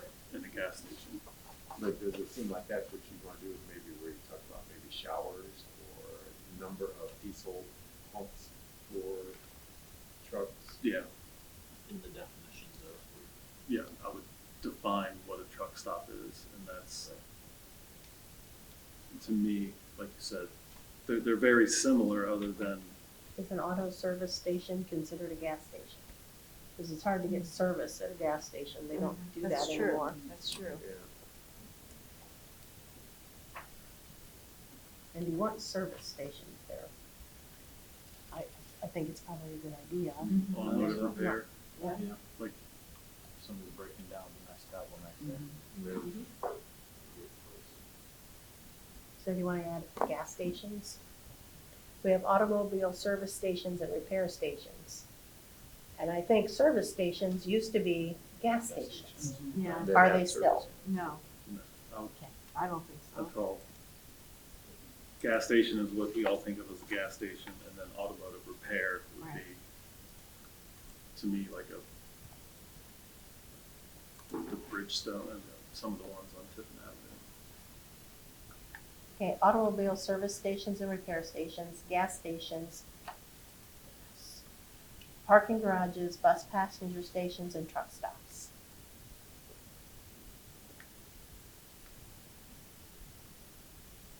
I don't know why we have parking garages here. Kind of a weird thing for Yeah, interchange. I yeah. agree. That seems, Yeah, because where do you go to when you come out of the parking garage? it's a cross out Where part. would you, like, if there was a park and ride kind of thing with carpooling, not that we necessarily have that around here. Sure. Would that fall into a parking garage scenario? Yeah, because if we would ever get to that point, you know, a carpooling area would be handy. When I used to live up in Michigan, we Sure. saw those all the time, so. Yeah. I think maybe it's one of those things we could keep. We can always, it's like a living document, we decide these are coming up, that they're starting to be an issue, then we could look at, doing amending to add them, and by then we might have a better idea of what they're gonna look like.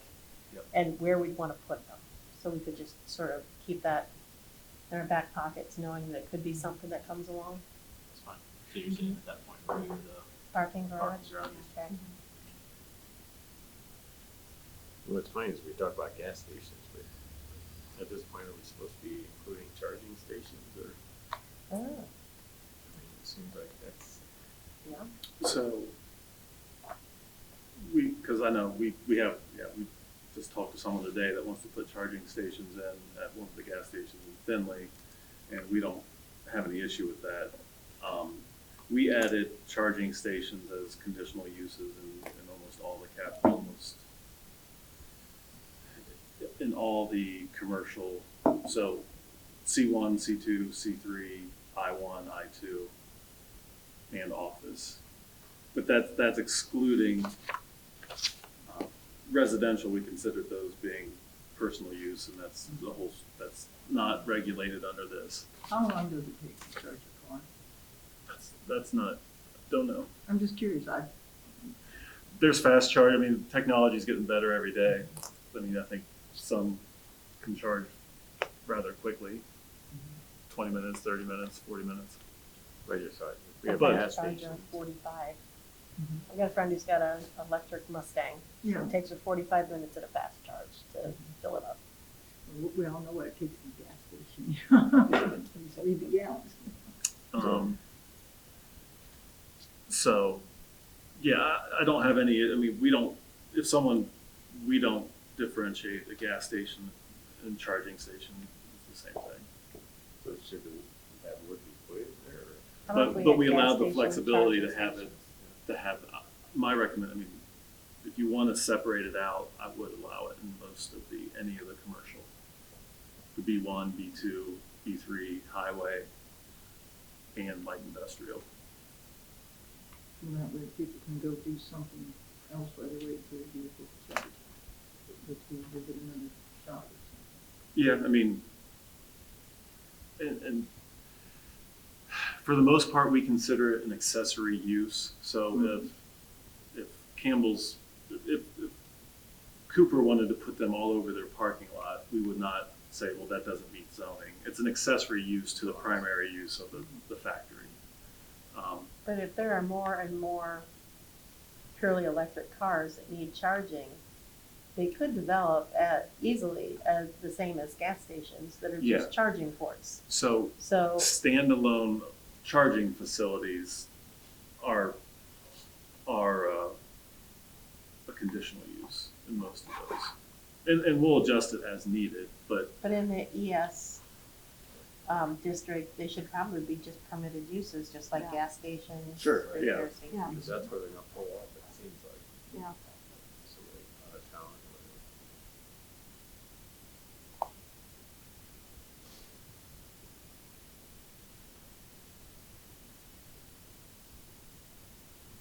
We just add to, yes, that first section. So it'll say gas stations, charging stations, and bus passenger stations and truck stops. That would be better. Automobile service stations and repair stations, gas stations, charging stations, bus passenger stations, and truck stops.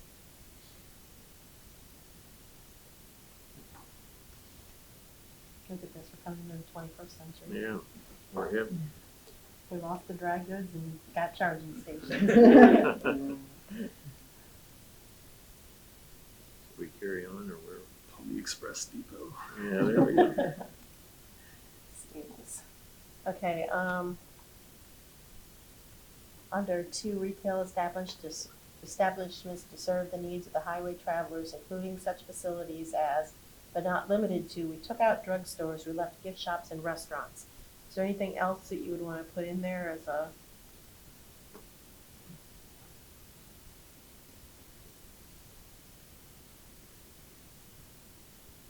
Are coffee shops considered restaurants? I think so. We just put Starbucks. Call out specifically.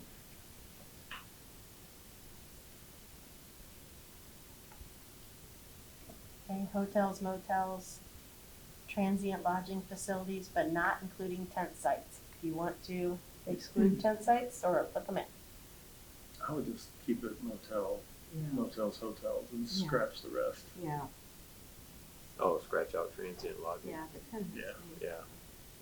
What are transient lodging facilities? I don't know. Yeah, we That's don't, why we take it out. we don't Well, want, they don't have a permanent place to live, and But it would be like, bed and breakfast, we don't want those there. Boarding houses, we don't want those there. this is highway. Yeah. Are there anything other than hotels and motels? They call them anything else?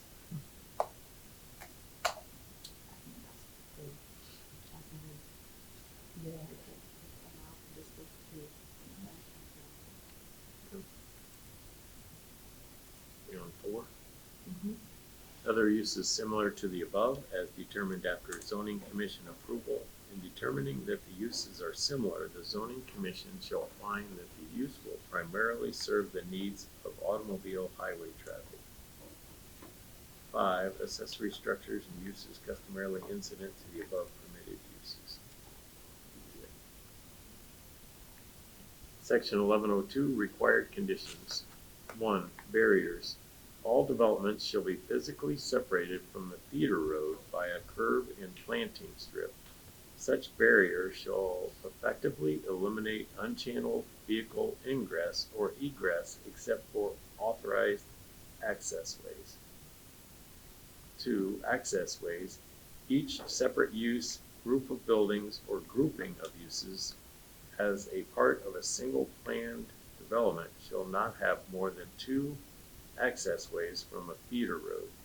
Each access way shall not be located closer than 300 feet to the point of intersection of an entrance or exit ramp baseline in the feeder road center line. In cases where the ramp baseline and feeder road center line do not intersect, no access way shall be located closer than 300 feet from the point of tangency of the ramp baselines in the feeder road pavement. In those instances where properties fronting on a feeder road are of such width or are in multiple ownerships and access ways to the property cannot be provided in accordance with the minimum 300 feet distance from the intersection of the feeder road and entrance or exit ramps, a marginal access road shall be provided to serve such properties. I need a picture on that. I know, You have a flow chart. wow. Section 1103, area and bulk requirements. Oh, wait a minute, we can't just leave that. Well, as soon as they got the word tangency, my mind shut off, so you know. Matt, do you have any input on this? So, Is this something that access management would work with? well, in terms of, I'm just used to asking the city engineer, the city engineer says where they can have curb cuts, Well, so it's county engineer. But, yeah, the city's a little more of an art form than than 400, 200, et cetera. So,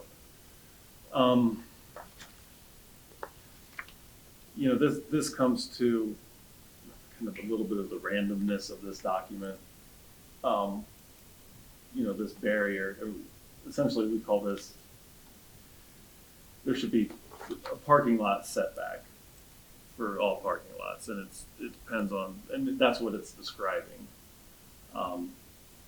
But that goes for all the business, for all the commercial uses, either 5 or 10 feet from the right of way, and that allows for your green space buffer.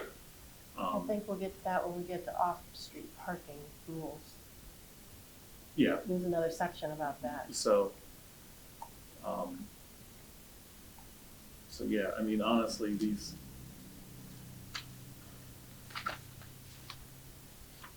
I kind of understand what it's trying to say. It's essentially, for the most part, I believe, without reading it a second time over, is consolidate curb cuts. Share and consolidate curb cuts is essentially my takeaway from that. And obviously, you don't want them too close to the intersection. So,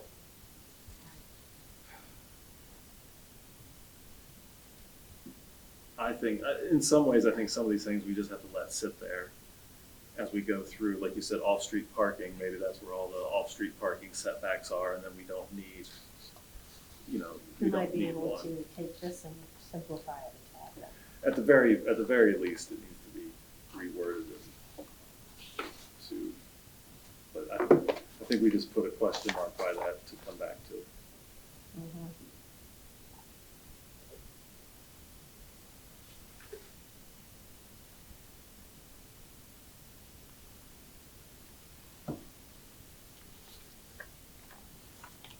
Okay, we can move on. Section 1103, area and bulk requirements.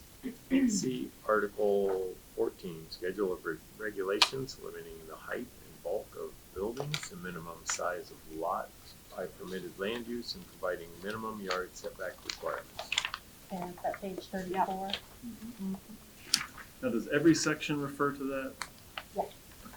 It's the chart that has Yeah. all the. So we are in, Yes. yes. There's no minimum lot size per dwelling unit, because there are no dwelling units. And then, minimum height in feet is 75. Seems awfully tall. It is. No, I don't know if that includes towers or, I mean, I know what you mean, towers. yeah. I mean, I don't know. Maximum height. Yeah. Did you Right. say? Yep. So, 75 feet. yeah, I mean, hotel. A hotel might be several stories. It'll be a few years before we see a 75 feet. That's probably a 6-story building. Wow.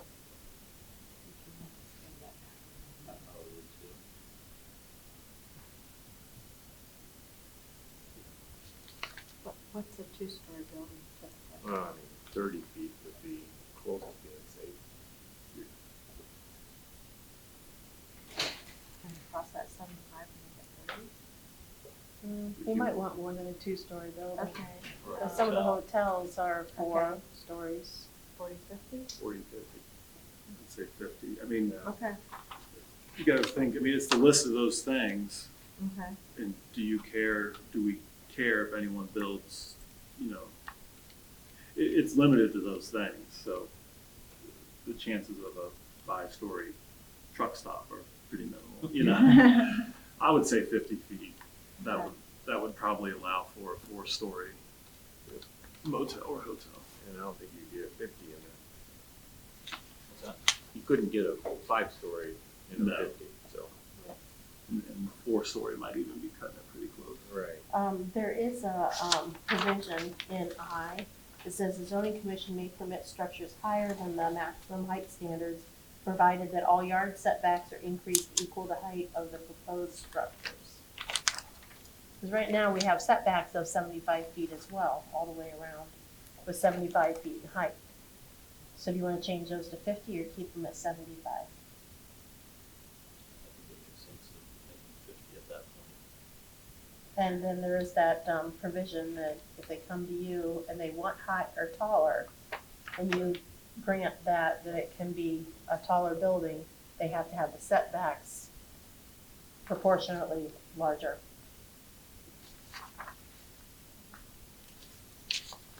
So we're changing those to 50 as well? Anybody else have any thoughts? No, so I mean, that's a big setback. 75 is a big setback, yeah.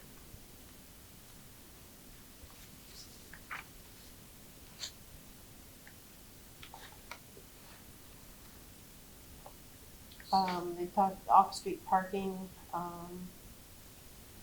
is allowed in the front setback.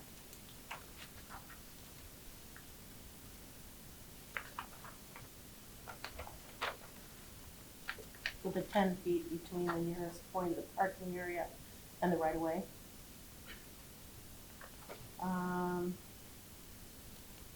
And for side yards, there's no 50-foot setback between buildings. So if they have multiple buildings, they still don't have to have 50 feet apart. And K is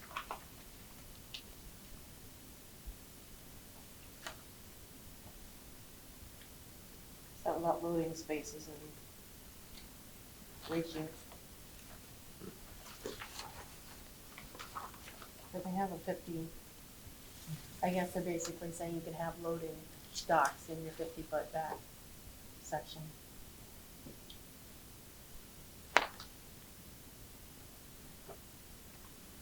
There's no minimum area or maximum, no minimum floor square footage and no maximum lot coverage. Is that standard to have it that way? I would think, because if they pay, they're covering quite a lot of their lot.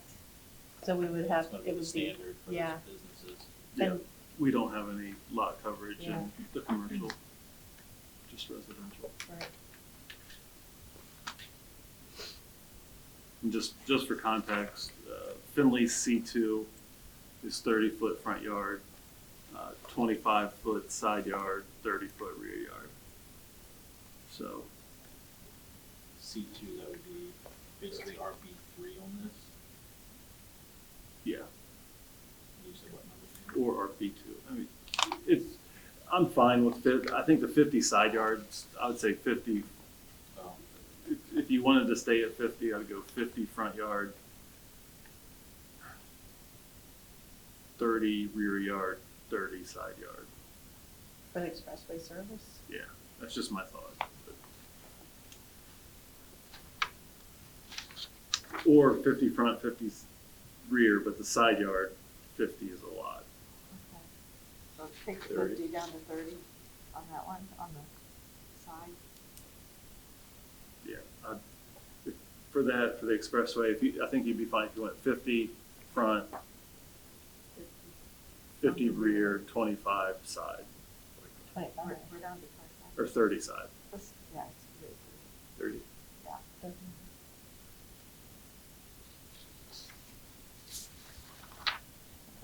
no offense to Finley, but they don't want to be zoned just like Finley. They want to be a little bit more open and Sure. have more Yeah. space. So Yeah. the No. things that are closer and tighter in Finley is not exactly Right.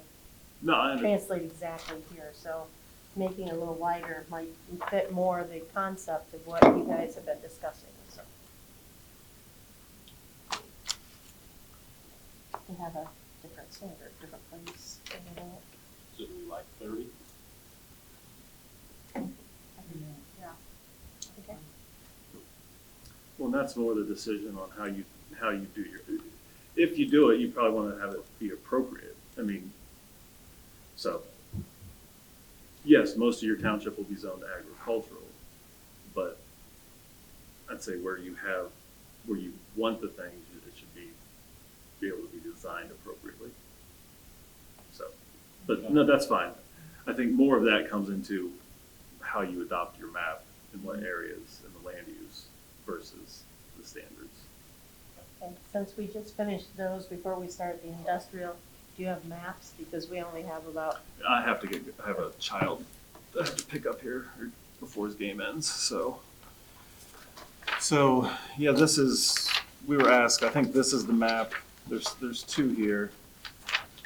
We just put the map into, the last time they had tried to adopt, we put this into ArcView, which is the more relevant, mapping GIS software. So the first one is kind of the map that was looked at to be adopted. And the second map, and we'll work on some of the colors and things, but this is the actual land use of the township, how things are being used. So, so red is the commercial, green is agricultural, and then the tan is kind of where there are single-family homes located on it. And then I think we adjusted a little bit. I think if it was 10 acres or less with a house, then we did it tan. If it was 80 acres with a house and a farm field, we did it agricultural. But we did this based upon, the first blush of it was done by how it's taxed. So if it's taxed as single family, if it's taxed as agricultural, if it's taxed as commercial. oh, on the current use. On the second one, yeah, the current Okay. use. This will just be important as you're coming up with your potential map, understanding, hey, we can't put the Lowe's or the Home Depot distribution center as or we probably shouldn't put it as agricultural. Understanding that it's there, and some of the different things that are kind of throughout the township that you may not kind of realize at times. So this isn't the final What's draft, this big? the landfill. Oh, That's big, isn't it? So, and I can bring larger maps of this, and I expect that this is just a working, and you and the township may know better on some of the things, but it's something to, get like, this size maps, yeah, big, one that is, with the last ones on it, one that's all white, and then one that this way. So they can compare them all and sure. because we don't really want to use the last map. Things have changed since then. Right. Let's get Right. one that has nothing on it and you can, create your own.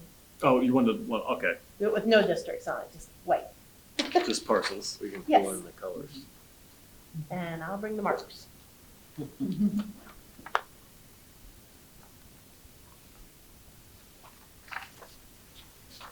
With that, I need to leave.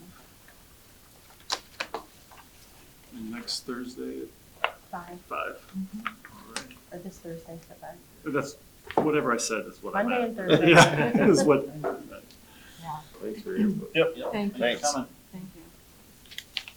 Yeah, the courier made a mistake. Here, I'll leave. Thank There's you. extra copy. Again, well, for both Tuesday and Thursday, they listed 5 o'clock and then, I guess, lying down 5:30. They didn't pull the original, so they have both times. They've downsized. I had an employee from the Courier tell me they have downsized their staff. I don't know if they're struggling or what's going on. But when we have to put things in for I know. publication, I know. it goes to like North Carolina or someplace. It's not even done here. It's on the computer and they aren't as local as they used to be. Okay, so next time I will come back with the business sections changed around and like hopefully incorporated what we were talking about. If I do it tomorrow morning, I'll remember everything we said. And try to create the new, and then we will do industrial next time. I don't know how long the industrials will take, so when you're done with that, incredibly awesome reading, goes regular industrial, general industrial. Then we will get into the miscellaneous, but I think we need to look at that, the schedule on page 34. We've been looking at it as we go along, but all of those different notes that are on the next couple pages that are identified, we ought to go through those and see if any of those need to be tweaked, anything we don't like, anything that needs to be updated. I think our biggest problem, I think you've gone through the hurdles of the biggest problems here with residential, worrying about your, definitions and business. Industrial is pretty straightforward. Okay. It's not as hard as business because there's so many things. You want businesses, you want people to be able to, and you want to be able to make it lenient enough that they can have their businesses without, too much, but we also want to control the development a little bit. Industrial, it's more, you really want to make sure that they follow certain rules, so it's a little more compact and not as difficult as business. Business is hard. Okay. Took us like this whole time and we really haven't even worked out. What do you need from us? I mean, you're taking notes right now. Mhm. You'll be driving. I'm assuming you're not going to take as good notes while driving. Yeah. No. Hopefully not. So, 2 hands on the wheel, I'll be talking hands-free. If one of you just wants to take notes on what it is that we're talking about till I get here. okay. Yeah, if I decide to skip the last session, which I might, if you look at our deciding, then I'll be back here probably by 5:30 or 5:45. Okay. So, You're going to try to have us your 2 options for. I will email them to you hopefully by Wednesday night. So you'll have them by Thursday morning to have them here while you're discussing them. Okay. Is there anything else you guys want to talk about or deal with now?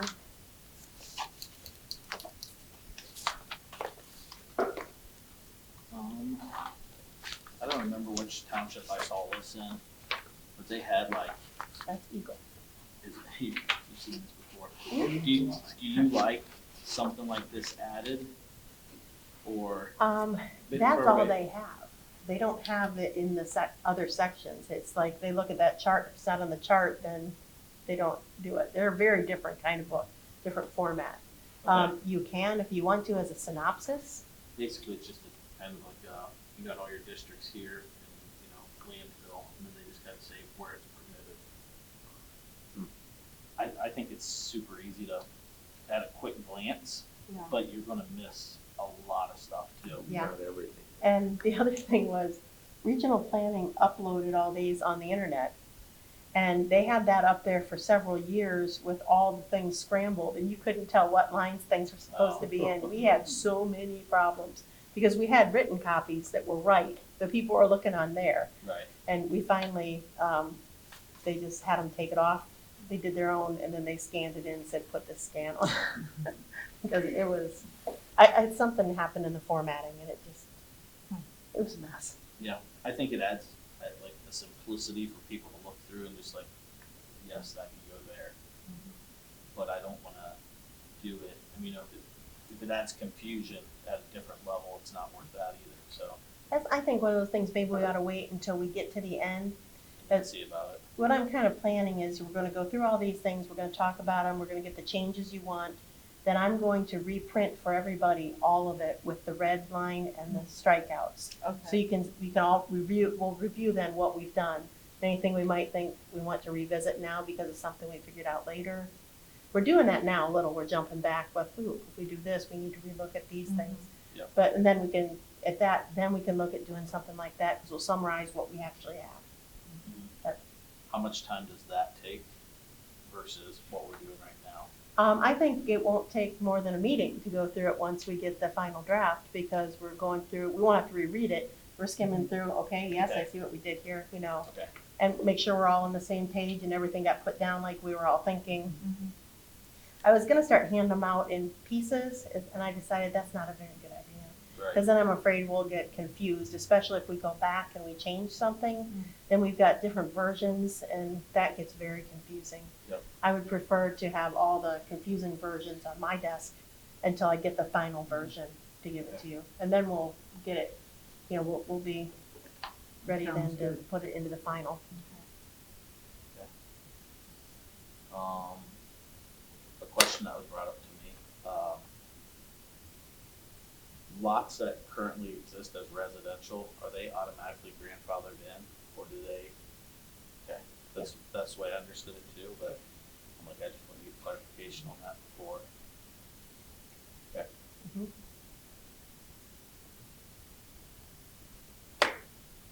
Anything else?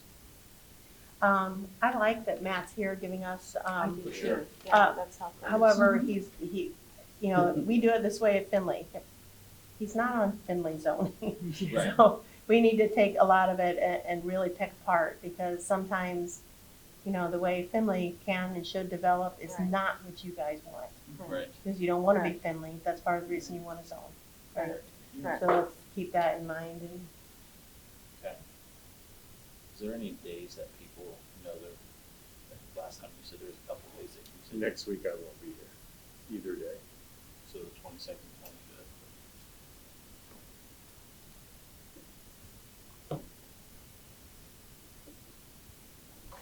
Okay. Drives up, I'll be fine. I don't know when. I get it. Is there, I think you still want most communication to go through you. Mhm. Should he just shoot text, email, whatever? in those Email. scenarios? Okay.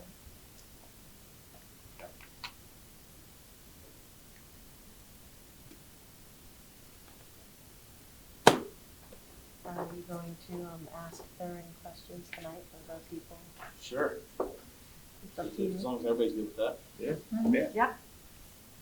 Open to questions, comments, thoughts? I have two things. Okay, Last meeting, there was a question about swimming pool Yes. fencing, yes. and I was able to look some of that stuff up. I don't know if you, I didn't hear you talk about it, but I can just give you this paper I printed. Well, that'd be great. This is from, I Yeah. only did one copy. It's That's from Consumer Product Safety Commission. 4 feet off the ground. If it's an above-ground pool, most of those are not quite 4 feet, so they recommend a fence above.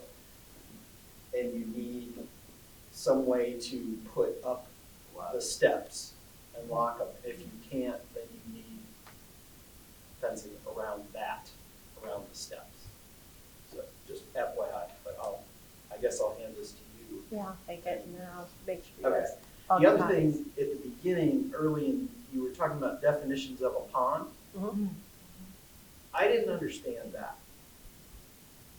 I didn't understand what you were saying, and I deal with ponds 7 days a week.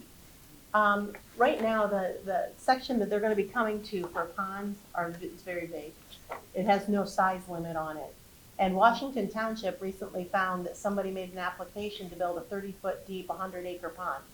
Right. And they don't want that to be something that is permissible in Washington Township, so they're looking at the idea of putting parameters on the size of a pond. I see. So that was a precursor to the later. Yeah, when we get to the Okay. pond section. I just heard 500 square feet, which is 500 square feet and then above 500 square feet, but we deal with ponds that are 2 and 3 acre. Yeah, this It's one, I think this is, a- farm pond, you know? yeah, there'll probably be a 3 acre, the section that I have about ponds will have like a 3 acre minimum. For Washington, you mean? Yeah, that's what they've used, so, Okay. And the 500 was. a 3 acre maximum, I was sorry. gonna say, 3 acre max. Yeah. It doesn't 500 count- minimum. It doesn't count as a pond if it's under 500? Yeah. It's just a Oh, puddle. yeah. Wow, we saw lots of puddles in our work, so, okay. Just, But you're talking about things like koi ponds and things like that. That might be something you want to look at. It's up to you guys. You consider it landscaping, or do you consider it something that needs to be zoned? I would say it's landscaping.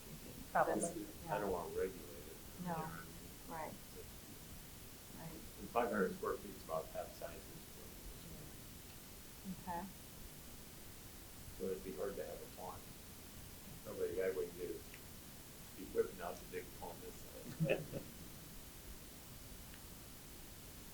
The section where you guys were talking about contractors and everything, putting them in E3 possibly instead of like light industrial.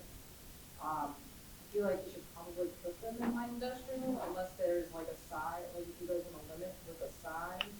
Because you got small plumbing contractors, small building, and you got large plumbing contractors which do fabrication inside their buildings, which could be anywhere from PVC, copper, you know, you're soldering, brazing, and you're also welding steel pipe, stainless steel pipe, which causes lots of noise, lots of storage.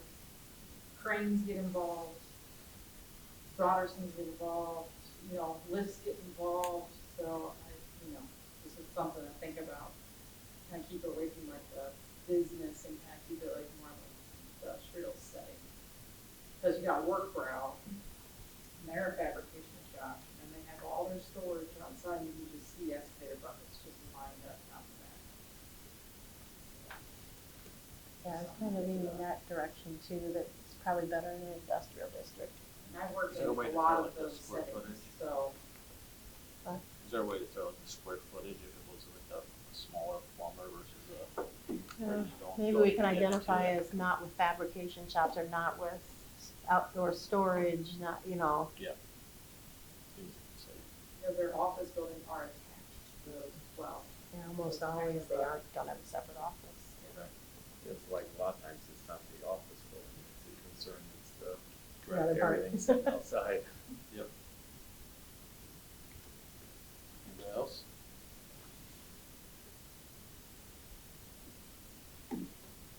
Okay.